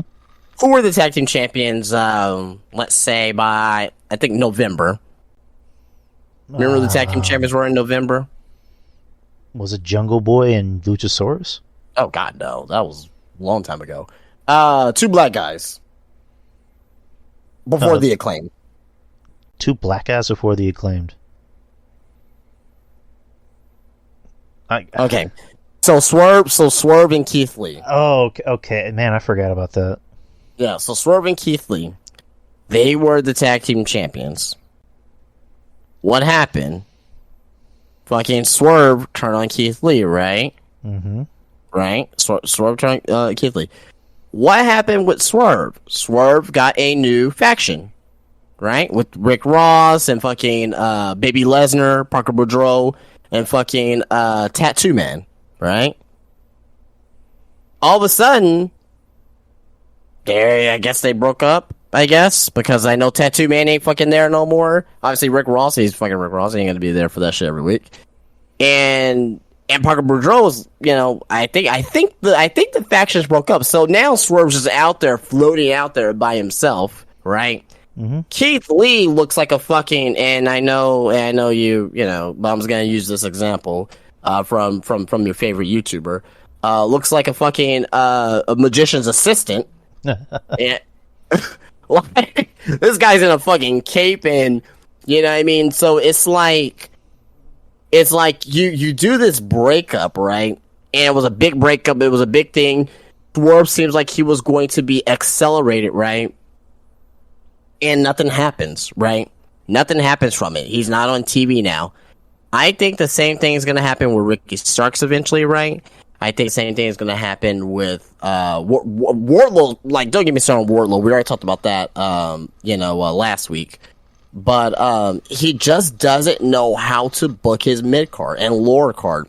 He doesn't know how to give them stories and give them something to fight for on TV every week. You have, how many hours of AEW do we have a week? We have 3. Well, if I'm even going to include Dark and all that stuff, but yeah, three on television, right? As of right now, right? 3 in-ring hours on television every week. You mean to tell me you can't find something, you can't have the two shows interact with each other consistently, right? You can't just have everything on Dark, or one storyline, everything on Dark, and another storyline, just everything on Dynamite. Like, you gotta mix that together, so that way you can have the audience go back and forth between two shows. Like, oh man, like I don't know if I'm gonna see Darby Allin on Dark. Oh, I'm sorry, on Dark, on Rampage or on Dynamite, right? He also go ahead. No, I'm sorry. No, I was gonna say also as well. I know MJ doesn't wrestle on fucking Rampage or anything. I know that was the whole thing about his promo, but like promo, he doesn't have to fucking wrestle. Kind of promo, right? Yeah, you know what I mean. He also needs to realize that not everybody watches Dark, and it's like, his whole thing is, I'm going to cater to my fans that are the hardcore, fans that watch everything. It's like, he needs to eventually start catering to the casuals. And what I mean by that is what I just said. Like, not everybody watches Dark. I'm sorry. It's like, when you watch AEW, when you see, I don't know, Bumblefuck McGee appear on Dynamite, who apparently has a 5 match winning streak, and all of his matches were on Dark. Do you expect people to be like? Do you expect people to know who Carrie that dude is? No. It's like, of course, start little things on Dark, but more so for building up future talent. Like in WCW, you build up talent by having their matches, sprinkled out on Nitro, and then a lot of them on Thunder. Same thing with WWE. If you wanted to build up talent, on the main roster, you had their matches on Sunday Night Heat or Velocity, and then eventually you put them on big time matches on the main roster, Raw and SmackDown. So, also, he has a hard time, like you just said, booking his mid card. He also has a hard time keeping that momentum for his mid card, like for Ricky Starks. Exactly. Ricky Starks, for example. Yeah, he just finished wrestling Jericho in a weird feud. And then he comes out on Dynamite and says, it's only going to go, all the way up from here. And then fucking Juice Robinson comes out and wrestles him. It's like, why is that a feud? Why do we care? Nobody cares about the Bullet Club. I'm sorry. Like, no one has cared about the Bullet Club since, 2016, 2017. Like, why do we need Juice Robinson versus Ricky Starks? Why not Ricky Starks versus, I don't know, John Moxley, for example. Somebody who can give him that rub, who can continue to give him that rub. Why do we need Ricky Starks versus Juice Robinson? John Moxley. Well, I'm saying, as far as, like, again, I think he fucking sucks, but he's considered a main eventer, so just, go figure. Or Ricky Starks versus Adam Page. I don't know, just somebody who has momentum going. Right, to help with Ricky Stark's momentum. So it's just Tony Stark. Tony Stark. I wish he was Tony Stark. Tony Khan just. He's, again, people call him Booker of the Year. I don't know what they're saying that I'm not saying. Like, he just, Triple H isn't perfect, but Triple H knows how to keep his mid card and also his upper card going. You know what?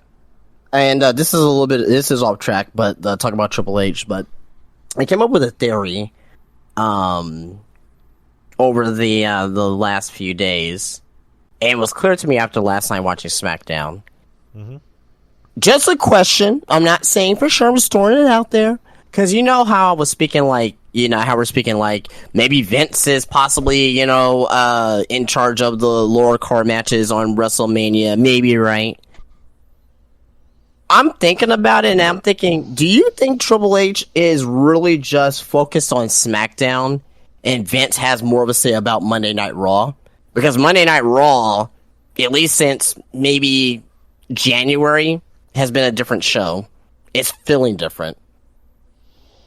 I mean, you're right, because SmackDown seems like more of the show to watch.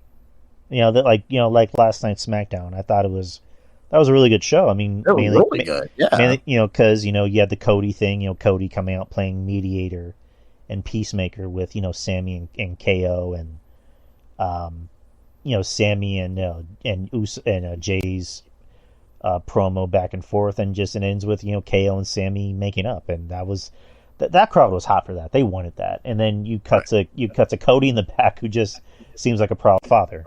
So, but yes, SmackDown I think is very much a Triple H show, because I know Triple H has said in the past that it's hard writing Raw, especially when you get to that third hour, and I think it wouldn't surprise me if I know I talked about my theory that I think Vince kind of has input on certain things, when it comes to Brock Lesnar, because it wouldn't surprise me if Brock Lesnar felt more comfortable with Vince booking him rather than Triple H, whereas Triple H wants to book the wrestling stuff and Vince can book the sports entertainment stuff.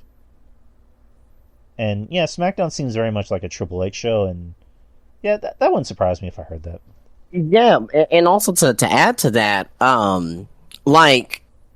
remember when Triple H first took over? What did we see on Raw? We saw wrestling, we saw long wrestling matches, right? Given time, we saw people who normally not normally given opportunities, gain opportunities, right? You know what I mean? To shine in one-on-one matches, so Mustafa Ali and fucking Gable and things of that nature, right? Now we're getting the 2-minute women's match and a lot of hokey shit with the fucking with the Maximum Male Models, right? The Maximum Male Models wasn't on TV that much when Triple H was, fully running things, right? Now with Vince slowly coming back, they're back on TV. It's no one can tell me, no one can fucking tell me that Vince is not.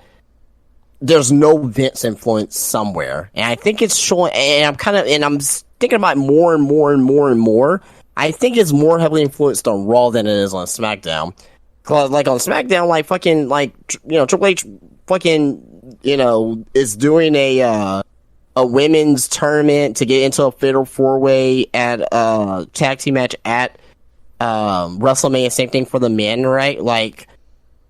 When has ever Vince McMahon ever, wanted to do a fatal 4-way or a triple threat match that doesn't have implications for a title or for or a stipulation like that? This is just gonna be a showcase match. You know what I mean? So I don't know. I just wanted to bring that up. I know we're talking about Tony Khan, but I just had that on the brain too as well, because that just kind of leads into the that's kind of I don't know. That was just on my mind. So yeah, I get you. Next is, what would be a better option to have AEW programming for fans? Oh boy. 2 hours of Dynamite on Wednesday, 2 hours live Rampage on Thursday, 2 hours of Dynamite Wednesday, 1 hour Rampage Friday, 1 hour third show on Saturday, 3 hours of Dynamite Wednesday, and 1 hour of Rampage on Friday. Jesus, Eddie, why would you suggest 3 hours of Dynamite? I guess the second one, since they're already talking about doing another show on Saturday, I believe, so I guess the second row. What was the? Oh, I'll just look at it. Hold on. Yeah, the second row was 2 hours of Dynamite on Wednesday, 1 hour Rampage Friday, 1 hour third show on a Saturday. I like the first one better. 2 hours of Dynamite on Wednesday, 2 hours live Rampage on Thursday. All these, the other two, I like 3 hours of Dynamite. I mean, I know you probably won't like that. I will be okay with that. Just because that'll give more focus to more people on Dynamite and give them more opportunities on Dynamite. Then you still have your shitty 1 hour Rampage that won't matter. But to me though, that first one's the best because you still have your 2 hours of Dynamite and you have 2 hours live. Well, that's the biggest thing with Rampage. Live. Make it live on Thursday. As long as, now, that's one thing, live, but the other thing is, how they construct the show and book the show. But I think with it being live, I think there'll probably be more pressure to put on a good show and have better continuity between Dynamite and Rampage. Yeah, come to think of it, I think that'll be a better idea because, we were just talking about how, building up guys and building up their street cred. So I think, a 2 hour Rampage live would be interesting. Because it's just like, Dynamite has everything to take care of, and Rampage can be used as that show, kind of like a WCW Thunder, or other shows in WWE's past, like Sunday Night Heat or Velocity, that could help build up other talent. So yeah, I think a 2 hour. Another good thing about it too as well, it's on back-to-back nights as well. You don't have to wait until Friday to watch a taped show. You know what I mean? So. Right. I think that would be a good idea. I know it's probably not going to happen, but that'll probably be my preference. Yeah, there we go. And it won't happen because of the NBA, so that will never fucking happen. So, yeah, NBA on, because they're on TBS now, but Rampage is on TNT, so yeah, that won't happen. And unless they move Rampage to TBS on Thursdays, that'll be the only way that can happen. Next, with recent news of turning Butch back to Pete Dunne, should he start a singles career by himself or remain in the Brawling Brutes? Keep him in the Brawling Brutes. He works better. I mentioned this, I believe, on Wednesday. I would change, if they're gonna, keep him with people, I'm sorry, I can't. I mean, I know people, are not, they don't mind the name. If you want this man to be a star and possibly be in a WrestleMania main event, not saying that he would be, but not even a WrestleMania main event, just be one of the few top matches on the card, it's very hard to market a Butch. Now, it's going to be very hard to market a Pete Dunne, but at least it's a first and last name, right? I made the suggestion on Wednesday, if you guys didn't listen, that Money in the Bank, which is going to be in London, bring up Tyler Bate, bring back Prince Seven, Mustache Mountain, have them, and have Pete Dunne turn heel against the Brawling Brutes, right? That'll be something that I would like to see, but not, if it happens, great. I predicted it here first, but if not, but I think Pete Dunne has a little bit more longevity than just Butch. One name wrestlers rarely gets pushed to that effect. Like Sheamus is one, you know what I mean? Edge, but Edge, Edge as well, right? Edge is fine too as well, but it's very rare, very rare. Next is Pirates, not the Disney movie, the greatest movie ever produced. I know what you're talking about, Eddie. And yes, it is. I don't think I've ever seen that one. Google it. What is the absolute worst WrestleMania you ever watched as a fan? I mean, 27. 27 and 11 for sure. 25 is up there too as well, with the exception of the Shawn and Taker match. But outside of that, 25 was a piece of shit. I didn't think it was that bad. Buy or sell? Bad Bunny and Priest versus Miz and Morrison, or Logan Paul and Miz versus the Mysterios? Buy Bad Bunny's match. Definitely, because he had the best match on the card. He had the best match on the card, but I think Logan Paul's match versus Mysterios was better. I'm buying that one. Okay. I like both, but I'm just going with Bad Bunny. Oh, yeah, I like both, too. Yeah, for sure. Undertaker versus AJ Styles Boneyard match, or Jeff versus Matt Hardy Final Deletion? Final Deletion. Oh, Final Deletion buying that one for sure. I like Taker and AJ as well, but like without Matt and Jeff, there would be no Taker and Styles Boneyard match. Yeah, most definitely. All of Triple H and Taker's matches at Mania 17, 27, and 28. Which one are we buying and selling? I'm buying 28. I'll go with 27. Yeah, 27 was the worst WrestleMania, but that match was great, so I'm going to go with that match. All of Rock and Austin's matches at Mania 15, 17, or was it 19? Yeah, 19. 19, yeah. Buying. Go ahead. No, I was going to say buying 17. Buying 17. Yeah, great match.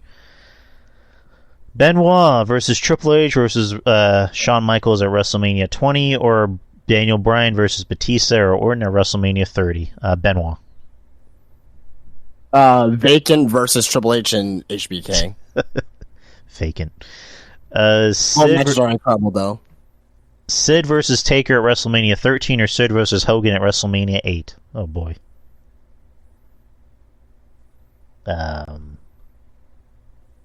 This is tough. This is tough because those weren't very good matches. I mean, for me, Sid and Taker. Mostly because of Taker's moment. I'll go with Taker. And lastly, this is the last question of the night. What was the biggest missed opportunity match that should have taken place at Mania? Flair Hogan, WrestleMania 8. Oh yeah, Flair Hogan, that should have happened, but egos got in the way, of course. Probably. Well, I don't think it was egos.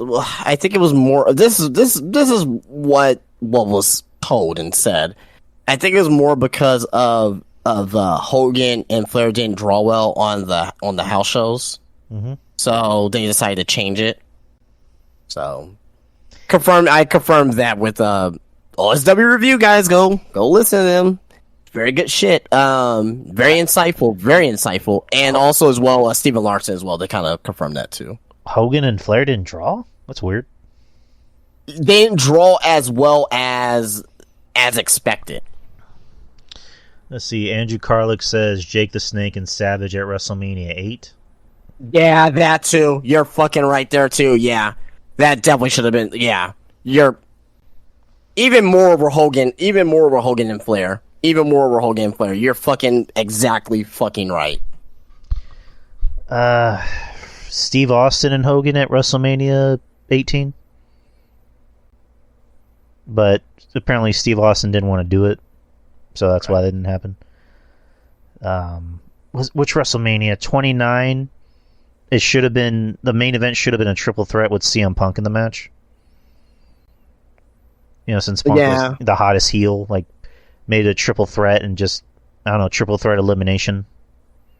I don't know, but there was, I mean, all of the pandemic WrestleMania. Right.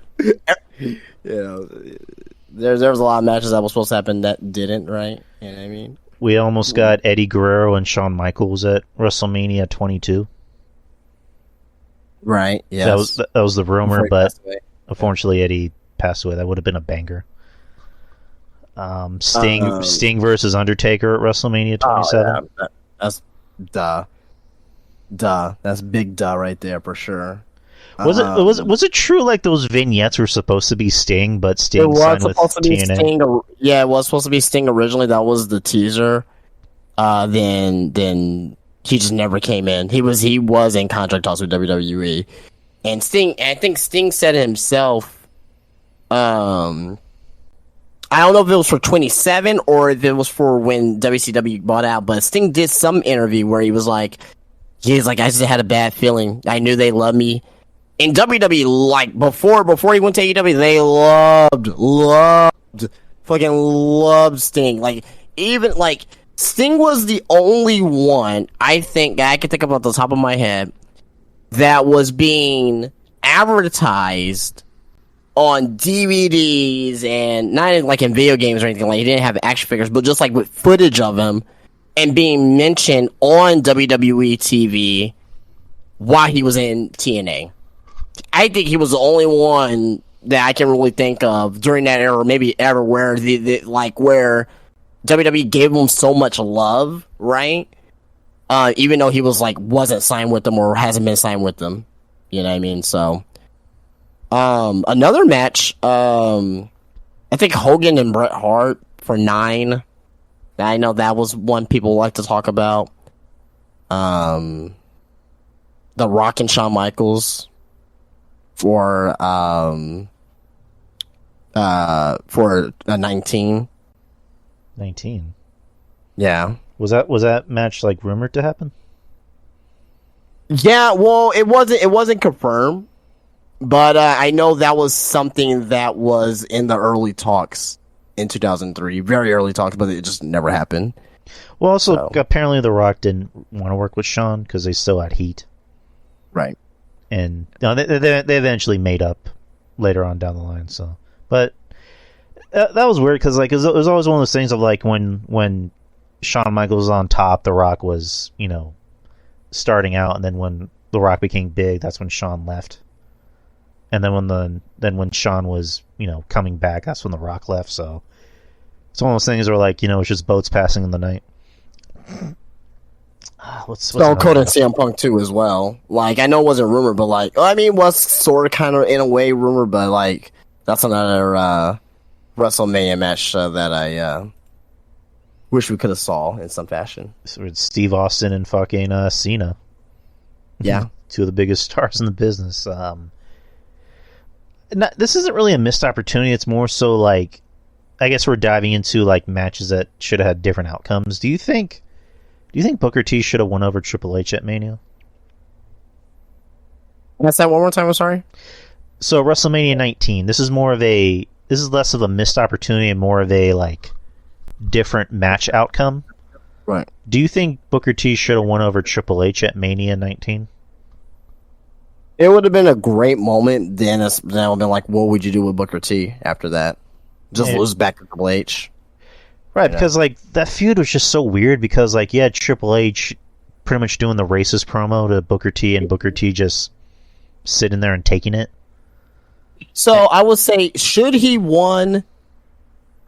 He should have won, but it would not been the best booking decision to make him win. And what I mean by that is that in storyline, yeah, what Triple H was saying, all like the like the subtle racist stuff and all that stuff there. Yeah, Booker T should have won, but if he would have won, what would have been next? I mean, And most likely, it would have been dropping the title back to Triple H. you could have just given like a run for the summer, and then have him drop it back to Triple H in SummerSlam. Then also as well, Goldberg debuted the next night as well, and it's kind of like, you know what I mean? So he would have ran through the summer because Goldberg was only there for 1 year. Like you know what I mean? It would have been cutting things thin, you know what I mean? Because would Goldberg even like if he would have got a run, would he would have been champion going into 20? You know what I mean? So it's always a what if. So. What are some other like WrestleMania outcomes that you wish were different?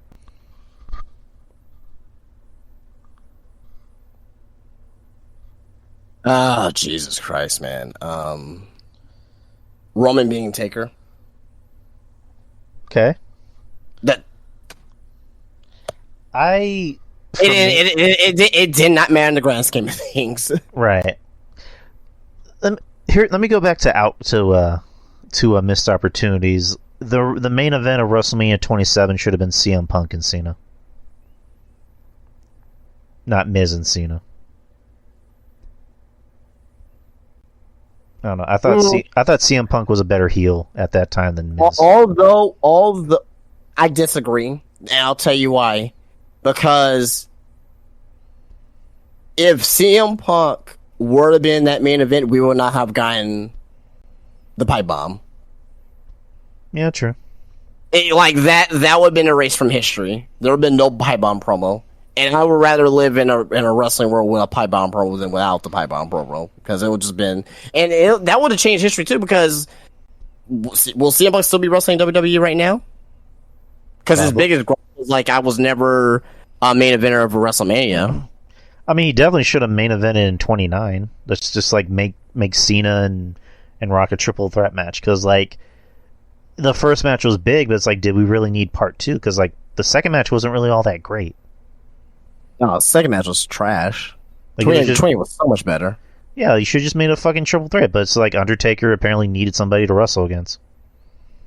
So it's just like we need to have Punk and Undertaker, which the match was fine, but it's just like, again, it was just predictable.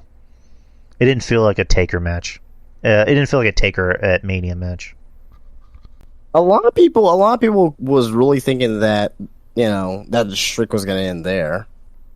And I was kind of thinking like, why though? What are you guys smoking? You know what I mean? I mean, CM Punk pretty much like made it very clear he didn't care about the match. Right. And so I didn't think Brock was. I thought Taker was going to beat Brock, and the match was going to be ass, and the match was still ass. But Brock won. I'm like, okay. So now what? One WrestleMania thing I would change. It's not a match or anything like that. WrestleMania 2. One fucking location, not 3. Right. Like, I mean, WrestleMania 2 is still ass. Like, it's one of the bottom 5. I was gonna say bottom 3, but bottom 5 WrestleMania is like, WrestleMania 3 is ass. I'm sorry, WrestleMania 2 is ass. Just ass. Just, you smell that? It smells like ass. Ass. So, which one was the one in Dallas? 32? Yeah, that one was ass too. That was one of the worst. Yeah, that's bottom 5 as well. It's like you bring in AJ Styles for WrestleMania, he loses.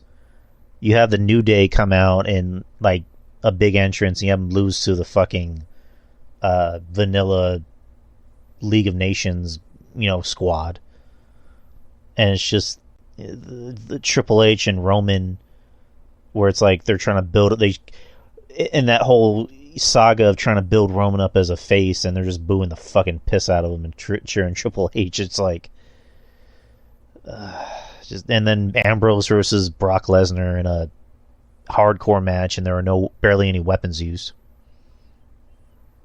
I don't know if it was WrestleMania 33 or 34, but wherever the one that fucking the go home show was fucking with Roman and fucking Brock Lesnar like doing a tug of war with the title. Oh god, I remember fucking that. Kill me. Fucking kill me, bro. That was 31. That was 31. That was 31? Yeah, it was 31. It was in a Levi Stadium. Yeah. I didn't think. Wow, because I liked the match. I thought the match was good. Mm-hmm. But I'm thinking because, and that's another fucking problem. Too many fucking Roman and fucking Brock Lesnar WrestleMania main events to remember. Another one too, WrestleMania 4. I don't think that they should have had the full tournament on the pay-per-view. They probably should have just had the quarterfinals. Because WrestleMania 4, you know how many fucking matches WrestleMania 4 had? Just take a wild stab in the dark guess. Is it less than 10? No, WrestleMania 4. That was the tournament when Randy Savage won the title. Oh, okay. Eddie's saying 16 matches. Jesus Christ. It was 16 fucking matches. And most of those matches were like 5 minutes or less. Some were like 2 minutes. So it's pretty fucking terrible. That'll be one thing I will change. Like, just do a quarterfinal, semifinals, and I didn't need to fucking see like I did not need to see a fucking a first round match between fucking one man gang versus Bam Bam Bigelow. I didn't need to see that shit. Yeah, I mean, even though I like both wrestlers, it's just unnecessary. What other WrestleMania things we can talk about here? Let's see. What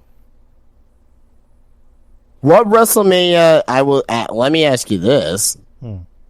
What is the most underrated WrestleMania of all time, you think? You think like where you're like, Where some people like, oh, I hate that WrestleMania, and be like, I like that WrestleMania. Which one would you say? Hmm. You have to pick one. Or WrestleMania that you think that gets praise, but that doesn't get enough praise. I actually have two, if that's fine. Yeah. I like 21. I liked WrestleMania 21. Me too, absolutely. I mean, you had Shawn Michaels versus Eddie. You had Rey Mysterio versus Eddie. Shawn versus Kurt. You had the first Money in the Bank match. Undertaker versus Randy. I thought that was a good pay per view. I mean, the main event, Batista and Triple H. I don't know if that should have main evented the show. I thought Cena and JBL should have main evented the show since, the whole thing was supposed to be about Cena. I thought the whole, honestly, I thought the whole thing. We knew Cena was being the new top guy, but I thought the story was a lot better on that side for Raw. And I liked WrestleMania 23 in Detroit. I enjoyed that one. That was a senior year of high school. Yeah, what is it? Taker and Batista. That was the fifth match, which was weird. That seemed more like a main event match.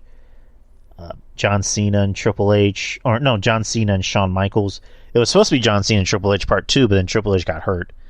So they inserted... That was supposed to be me, and then Shawn took my place. Break it down. I like the Money in the Bank match, especially seeing pretty much everyone trying to kill themselves. There was that spot where Jeff did the Swanton onto Edge. That was fucking nuts. For 23? Yeah, 23. Yeah, Money in the Bank match was... the leg drop. You mean the leg drop. I'm sorry. Leg drop, there you go. I also like WrestleMania 24. 24 was pretty good. 24 was good too, yeah. I think those Ruthless Aggression WrestleManias are underrated. So 23, I agree. 24, I liked. I think honestly, I think 22. I hear 22 and 21. At least to me, I think. Yeah. I won't say that from what I hear from people, top tier WrestleMania, but B+ shows, to A- shows.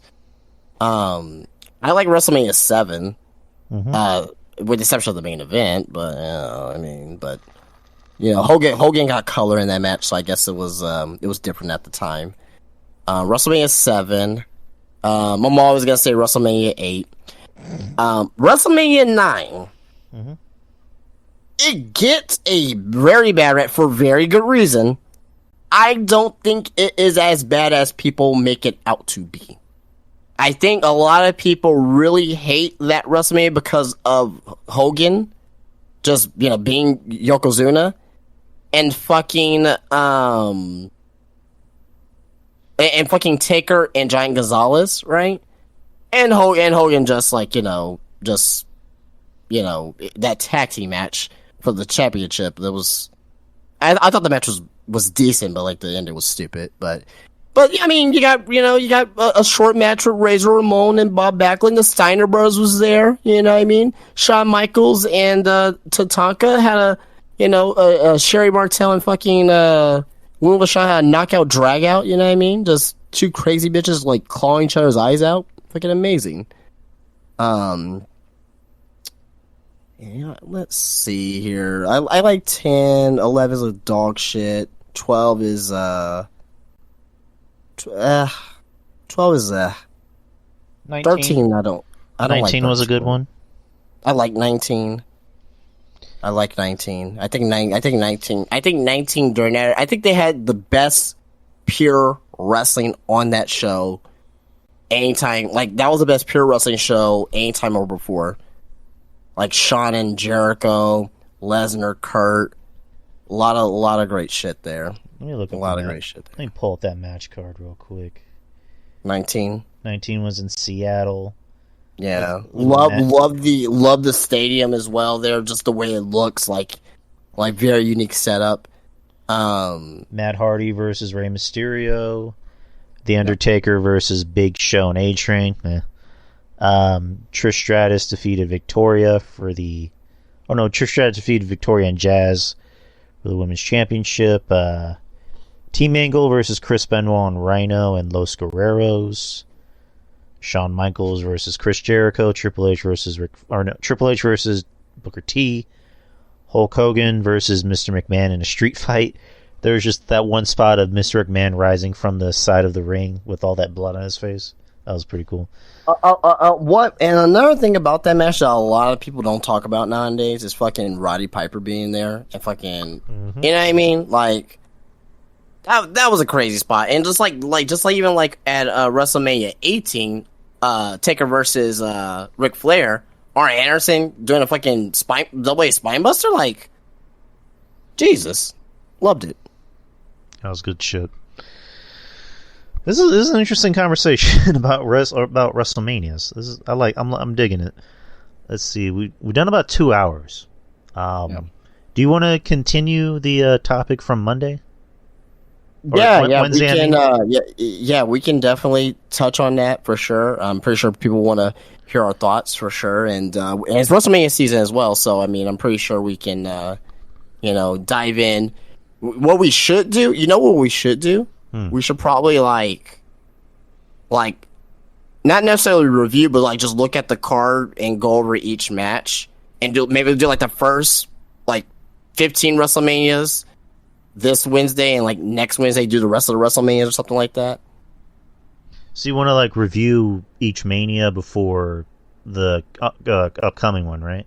Yeah. Just like going just looking at the card, going through the matches, and just not necessarily give our thoughts about it, just be like, just going through the cards and just looking at them and just kind of seeing like, how far we've come. Yeah, how far we come. Yeah, because like, and obviously like with the attendance, with the buy rate, with everything, you know what I mean? That'll be I think they, a lot of people here will enjoy that.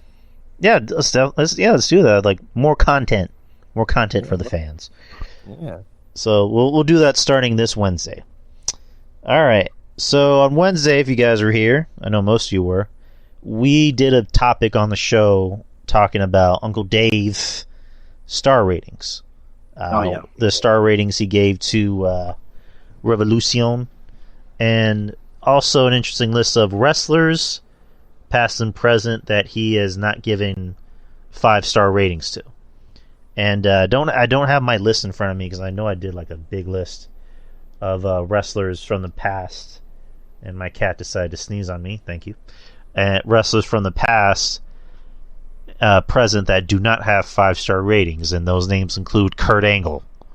Kurt Angle does not have a 5-star match, according to Uncle Dave. Eddie Guerrero does not have a 5-star match. Chris Benoit, vacant, as Justin calls him, does not have a, well, he did have a 5-star match, but so he was kind of vacant from the list. Wild Pegasus in Japan, yeah. So there you go. But here's a list of wrestlers that do have 5-star matches, and they actually have more 5-star matches than most of the wrestlers that we know and love. So, wrestlers with the most 5-star or higher matches: Will Ospreay, with 25 5-star matches. The highest rating he got was 6.25. I like Will Ospreay, I really do. I don't know if he. I honestly don't know if it's warranted all that, to be honest. Mitsuharu Misawa has 25 5-star matches. The highest rating he got was a 6. Damn fucking great pro wrestler. He was, I should say, but I don't. Again, and to be honest, I haven't seen a lot of his matches, but I just know he was fucking great, and I seen some highlights on him, so I understand it and I may get it, but again, that's a lot of matches to vouch for. So Okada, 23 5-star matches. The highest rating he got was a 7. Okada is that damn good, and he has had some fucking great fucking matches. Again, if you don't watch New Japan, then you're just looking at this like, okay, what's so great about him? You know what I mean? But yeah. I mean, I don't know if 20. What you said, like how many? 23 5-star matches? 5-star matches. I don't know 23 is, but I will at least say 10. I know there's at least 10 of them I can be like, yeah, that's a 5-star match. So, but yeah. Next is Kenta Kobashi with 23 5-star matches. The highest rating he got was 5. Legend Ken Kobashi. Again, I can't vouch and say that I know of all 23 5-star matches, but some of the highlights I have seen of him, he has, the matches I'm seeing looks pretty damn fucking incredible. So I don't know about 23 though, but again, Kenny Omega, 21 5-star matches. The highest rating he got was a 7. yeah, for sure. He I will say at least same thing with Okada. There's at least 10 that's probably a 5-star in my opinion. Toshiaka Kawada, 21 5-star matches. Highest one was 6. I haven't seen much of him, so I can't really vouch on any of those at all. Shingo Takagi, 15, and the highest he got was 6. It's like, I like Shingo.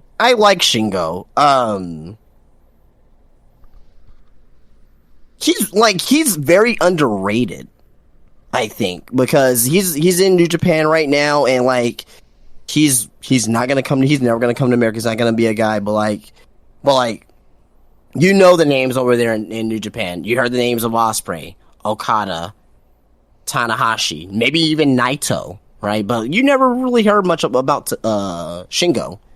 You know what I mean? And if you're a casual fan, I should say, but he's underrated. I don't know if I can vouch for that many 5-star matches though, but I know he has that capability to put those matches on. And you just mentioned him, Tanahashi, 15 5-star matches. His highest was 5.75. He's the Japanese John Cena. Is Hiroshi Tanahashi. So there's matches I've seen of him. And, I would say between 2016 and today, I've seen every single Dominion show and Wrestle Kingdom. I watched Dominion 2 as well, because I think Dominion is a great secondary pay-per-view that they have. And Tanahashi, he's older now, but he still has that capability. Now, again, I don't know if I agree with that many 5 stars, but again, he has that capability. Let's see. Akira Taiu, 15 5-star matches. Highest one was 5. Akira Taiu, I'm not really too familiar with that one, so I can't really vouch. Kota Ibushi, 13 5-star matches. Highest rating, 5.75. Look. Okay. Let me tell you something about Kota Ibushi. I love Kota Ibushi. Okay. If anyone's seen the Cruiserweight Classic and the quiet matches that he put on there in a WWE setting, him and Cedric, have you seen that match before? Cedric Alexander and Kota Ibushi? Yep. Incredible match. I love that fucking match. That is one of my most, I love that fucking match. Not one of the best matches of all time, but I was pretty pissed off that match did not get a 5-star from Meltzer. But if he's doing that in a WWE setting, just imagine what he's doing over there in Japan. So, again, I like, how many 5-star matches? You said 15? Yeah, 13. 13? That's very believable. I'm pretty sure I've seen maybe, a handful of those, but that's believable to me, for sure. Let's see. Next is Manami Toyota, 13 5-star matches. Highest was 5. Oh, yeah. She's one of the best women's wrestlers of all time. There's this one match where she was I'll be honest with you. She was, I think it was her and Akira Hokuto. And Jesus, it was like in the mid 90s, but they were I'll put it to you this way,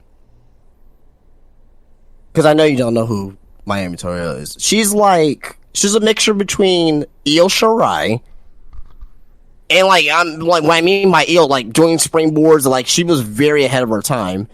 and she has a little bit. She has but she has the physicality of Asuka. She's fucking good. She was fucking good. If she was around today, she'll be like definitely. If she was in WWE, she'll be a Triple H girl. She'll be one of the top ones there. She'll be a fan favorite. Like she was fucking great. So, how many 5-star matches has she had? 13. I haven't. I don't know if I can see 13, but I know. But she definitely had that capability for sure. For sure. All right. Next is Ric Flair. 12 5-star matches. Highest rating was 6. It's fucking Ric Flair. Well, I mean, what the fuck? What the fuck you want me to say? Like, I've probably seen majority of those matches. I know there's some in there with Steamboat. There's probably a couple in there with Harley Race. There's maybe a few in with who? Dusty. But yeah, maybe with Dusty, and you know, so yeah, and also as well War Games matches as well. So there you go.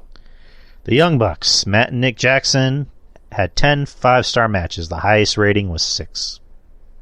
I mean, a few of those were from AEW, but I know there was a couple in Japan as well. I mean, what can you say? I mean, it's a style that you like or you hate. I love cruiserweight style. That's been one of my favorite styles of wrestling. So naturally, I'm more adapted to that. I think in Japan they told better stories in Japan than they do in AEW. Not to say that they don't tell stories in AEW, they do, just probably not to the effect of you know what most people will like. But is it granted? I'm not sure, but you know, it's fucking Meltzer. They have a fucking move named after him, so of course they're gonna have a lot of 5-star matches. Ray Phoenix has 9 5-star matches. Highest was 5.75. He's incredible, very athletic. I don't know if 9. I think 9's very much overbearing, though. I'm not saying he's definitely capable. He definitely deserves maybe 1 or 2 in there. You know, he's obviously been with the Young Bucks as well. So, so if you're you know wrestling the Young Bucks by proxy, you're gonna probably get a 5-star here or there. But yeah, I mean, I think 9's a lot for him though. Tetsuya Naito with 9. Naito. Highest was 5.75. Look, I love fucking Naito. He's so fucking charismatic, man. Like he'll just fit. Like he'll never come over to the US, but he'll fit over here like a glove, especially in WWE. So, like, and the fact is that like, I think without, I don't want to say without Naito, there wouldn't been no Andrade. But Andrade still would have made it to WWE, but like with the whole Tranquilo thing and all that stuff, and obviously Naito went to Mexico for that too as well, and Los Ingobernables was Andrade's faction, but I think that since Naito went over there, it gave more eyes on Andrade and Rush and all that. So, but as far as his 5-star matches, that's granted. I'll probably maybe I know it's probably at least 2 or 3 that I've seen, but yeah, that's probably fair. Tomohiro Ishii, 9 5-star matches. Highest is a 5.5. Stone Pitbull, yeah. I would love to see him and fucking Gunther duke it out. They will beat the shit. Well, it's funny. Gunther's on this list. He's a little low though. You know, like he'll beat the shit out of each other. So yeah. Jumbo Tsuruta. Jumbo Tsuruta. Yeah, 8 5-star matches. Highest was 5. He was a very good wrestler. I know there's maybe 1 or 2 that I've actually seen as far as you know, good matches from him, but I can't really vouch on that one. Okay. Next was Kyoko Inui. 8 5-star matches. Highest was 5. I don't know the name, so I can't vouch. Jun Akiyama, Jun Akiyama, yeah. 7 5-star matches. Highest was 5. Well, that's Kingston's favorite wrestler. So beats the shit out of people. I mean, he's like in his 50s now, but back in his heyday, he was a fucking great professional wrestler. I can see why he could have that amount. I haven't seen anything that in my category will count as 5-star, but he had that capability. Let's see. Masanobu Fuchi, 7 5-star matches. Highest was 5. I'm not too familiar with that name. Pentagon Jr., 6 5-star matches. Highest was 5.75. I mean, most of it's by proxy with being with Ray Phoenix, so. Yeah. Yeah. Toshio Yamada, 6 5-star matches. Highest was 5. Don't know if I agree with that one. Zack Sabre Jr., 6 5-star matches. Highest was 5. I mean, he's the closest thing to Daniel Bryan, except for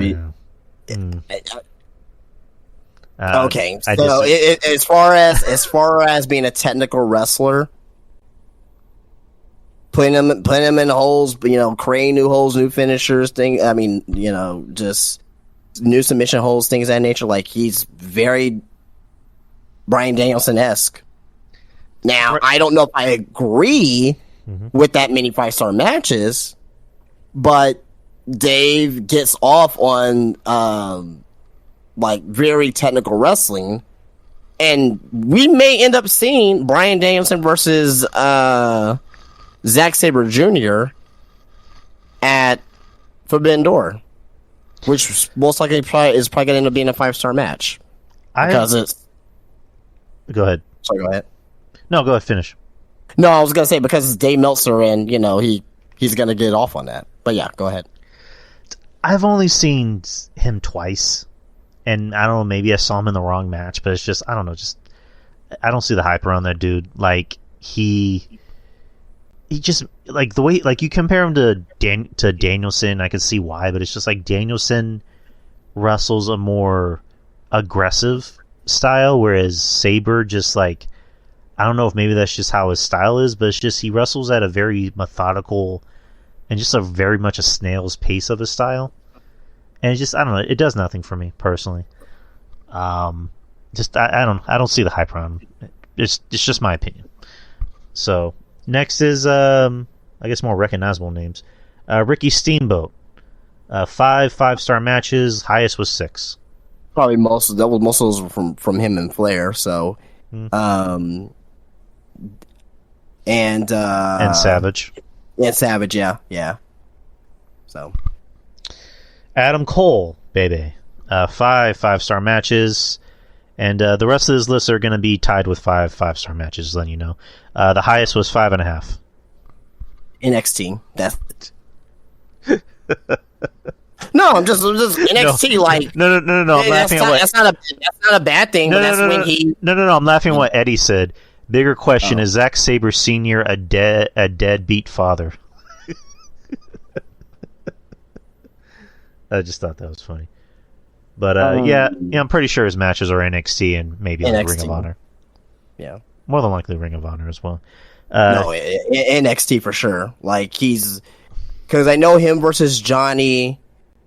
I think the ladder match.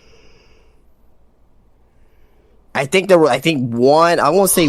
I know there was one on TV that ended up getting a 5-star match. I know he involved the Undisputed Era, so I may be mistaken about Cole was involved in that or not. But yeah, FTR. Their highest was 5.5. Did they? They did not get one at NXT. They got 3. They got 3 last year for the Briscoes. Yeah, so they got 3 last year. Then I think maybe one against the Bucks. Mm-hmm. And I don't think they got close to a 5-star, but I don't think they got that 5-star in NXT. So yeah, Gunther. 5.25. That's his highest match rating. He got two of them in NXT and NXT UK for sure. Then probably three over there in Progress. I know him versus Tyler Bates one. No, is it three? No, it's three of them. He has at least three in WWE because both of them, the one NXT UK, the match that no one saw until people actually started seeing it. That pissed me off.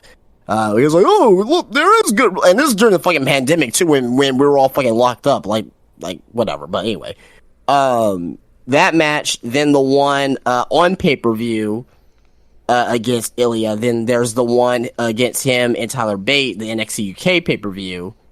Then there's probably there's two other ones, maybe in Progress or something like that. So was the Sheamus match 5 stars? Oh, so this is including Sheamus as well. So yeah, so Sheamus too. Yeah. Right. So when was this list updated? I'm reading on Wikipedia. So it's saying as of March 14th, 2023. Okay, so if it's on Wikipedia, so it's updated then. Okay, that's fair. Akira Hakuto, the highest was 5. Akira Hokuto. So remember we were talking about Miami Toyota? Yeah. So that was her rival. So she was involved in a lot of those matches as well. So Hokuto was again, if she were to be in in her prime today, she'll definitely be a mainstay in AEW and WWE, and just be over. So last is Barry Windham. I mean, he has a very infatuation with Barry Windham. He's a very fucking great wrestler. Him and Flair went like an hour time limit. That was amazing. So yeah, I can see why he'll have that high of Rhea matches. And this is more of a more filtered list of wrestlers with higher than 5-star matches. Okada has the most with 11. Omega with 10. Will Ospreay with 9. Wait, am I reading that right? I don't think I'm reading that right. No, wait. So I guess highest rating, past Fast 5. So Okada has the highest rating with 7, along with Omega when they had that one match. Will Ospreay is at number 3. Takagi is 4. Ibushi's 5. The Young Bucks are tied with 6. And Tanahashi and Ishii are tied with 7 and 8. Or 8, technically. And promotions with the most higher than 5-star matches. Get ready for some Japan. New Japan Pro Wrestling. Yep. 27. I already know what he likes. So 27 5-star matches. New Japan? New Japan. 27? Yep. No, there was 27 one summer one time. That has to be a lot higher than that. All Elite Wrestling with 6 5-star matches. No, they have more than that. Yeah, I need them. They have 15 or something like that. Hold on, 20. Let me look up a list. Give me 1 second. I may be wrong, but Let's see, wrestling promotions. Come on. So these are promotions that have the most 5-star matches, right?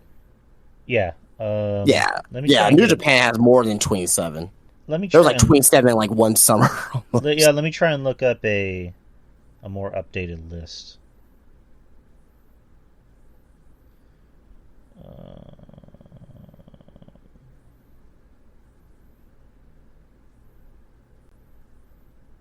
Let's see. Yeah, I can't find an updated list. That's weird. I have a list of every 5-star rating that Dave has ever given out. Oh, wow. The first one was Ric Flair versus Butch Reed and CWF. And it was Miami Beach Reed, show. Man. We used to work. Okay. Yeah, I mean, we're obviously not gonna go through this whole list, but Dynamite Kid versus Tiger Mask and NJPW at Big Fight Series 2, Night 19. Yeah, that makes sense. They like Dynamite Kid and Tiger Mask, like those are stuff of legend. So yeah, for sure. Kazuo Yamakaze versus Nobuhiko Takada and UWF on the year-end special, Day 10. Okay, got it. Bruiser Brody and Stan Hansen versus Dory Funk and Terry Funk and AJPW Real World Tag League, night 15. It's all Japan, yeah.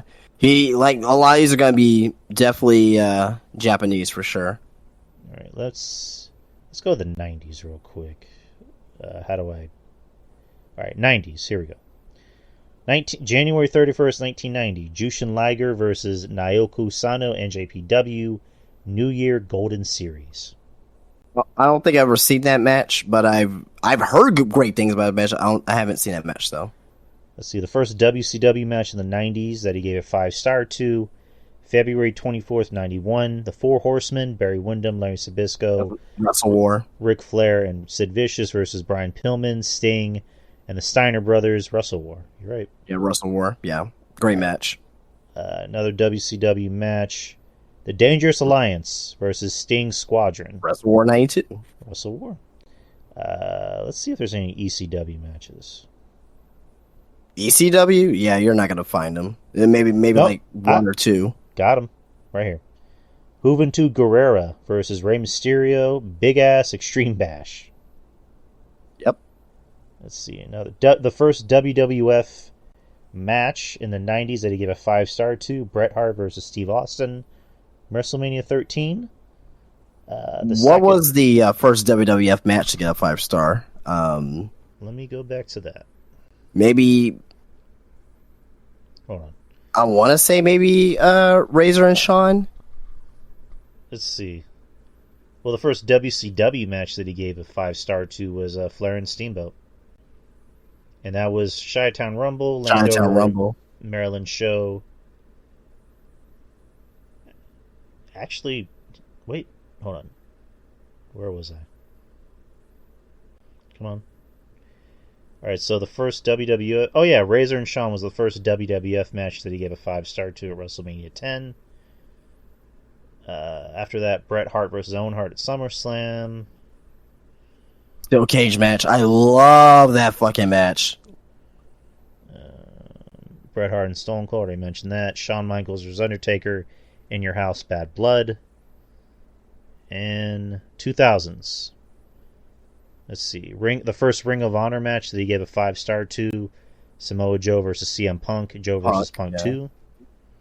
And the second Ring of Honor match they gave a 5-star to was Sima Masato, Yoshino, and Naruki Doi versus Dragon Kid, Genki Horiguchi, and Ryo Saito.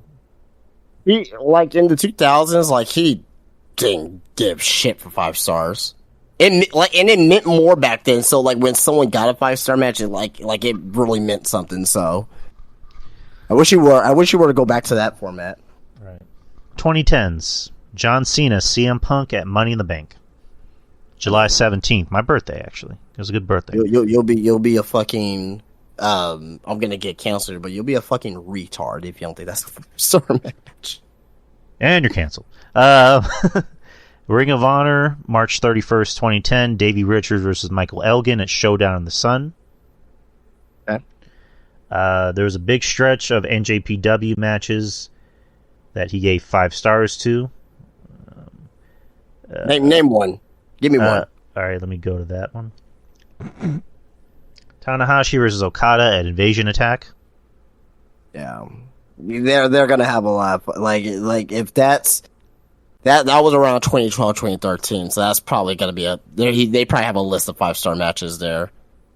Him, and also Nakamura, too. Nakamura has some 5-star matches in there, too, in Japan. So here's an interesting WWE match that he gave a 5-star rating to. Andrade versus Johnny Gargano at TakeOver Philadelphia. Oh, yeah. That was a great match. Yeah, that's one of the best NXT matches ever. Another NXT that he gave 5 stars to. I believe this was... I think this was the TakeOver New Orleans. Adam Cole, EC3, Killian Dane, Lars Sullivan, Ricochet, and Velveteen Dream. That was the ladder match, right? Yeah. There was 2 in one night, And then and I think I'm not too sure. I'm to be honest. I don't know if he ever gave a 5-star match to 2 matches in one night before that. Johnny I think Gargano that was the versus first time Tommaso ever. Ciampa. Gargano and Ciampa at TakeOver New Orleans. Yeah. NXT Mustache Mountain versus the Undisputed Era it just said NXT, so I guess it was That was the one I was thinking NXT. about. That was one thing I was thinking about with Adam Cole because they had a 5-star on that regular NXT show. So, Adam Cole versus Johnny Gargano, TakeOver New York. yep. Johnny Gargano versus Adam Cole, TakeOver 25. Wait, is that right? Yeah, TakeOver 25. Yep. And Walter versus Tyler Bate, TakeOver Cardiff. Yep. Hell yeah. 2020s. What's the last WWE thing that he gave a 5-star to? Oh, yeah. Walter versus Ilya Dragunov, NXT UK. Yep. Last one is Gunther versus Sheamus. So. Let's see, another Dragunov Walter match, NXT 36. And Cody Rhodes versus Seth Rollins, Hell in a Cell got 5 stars. Which deservedly so. Gunther versus Sheamus, Clash at the Castle. And yeah, it's the last WWE match they got 5 stars. MJF and Bryan Danielson at Revolution got 5 stars. Yeah, there we go. I mean, if we can go with that whole list, we could, but Oh yeah, is way too much. There's probably like a couple hundred in there. it's a lot of Japanese matches, so. But yeah. So we're you know what's gonna happen, right? This Wednesday, right? What? On AEW. What's gonna happen? It's Kenny Omega versus I can't even say his name right. El Hilo del Vicino. Oh yeah, So remember- the dream match supposedly. Well, okay, that it's just for marketing purposes. That's kind of stupid that they do that, but I understand why they did it. But you know if that match is given time, and if there's like some crazy shit in there, you know Meltzer's gonna give that shit 5 stars. No, Meltzer's gonna fucking come in his pants by watching that match. I mean, but Vikingo was fucking good though. Like I can't, he's Never seen anything with him in it, so I can't really judge the guy too much. So just, I mean, I'm obviously gonna watch the match because that's when we record. yeah. So Right. and I usually have the TV on and I'll have the show on. So We'll yeah. I mean, most likely, if it's built up this way, it may main event, so we may not like capture it like everything as we would if we were, you know what I mean? But we'll see. We'll see. The guy's innovative. Like I mean, to me, he's like a mixture between Ricochet and Rey Mysterio, and just all these other different styles that he has. So anyway. All right, guys, we did 2.5 hours, over 2.5 hours, so pretty fun packed show. We got your questions in, and we also added a bonus topic that we saved from Wednesday. And like Justin mentioned, this Wednesday we're gonna add a new topic, reviewing each WrestleMania. I mean, we're not gonna review it match by match, but it's just more so gonna be, how far have we come since the first WrestleMania?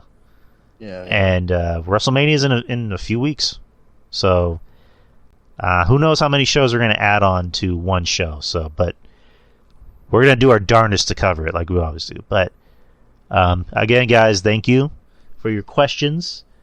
When the next Q&A show is, let me look at the calendar real quick.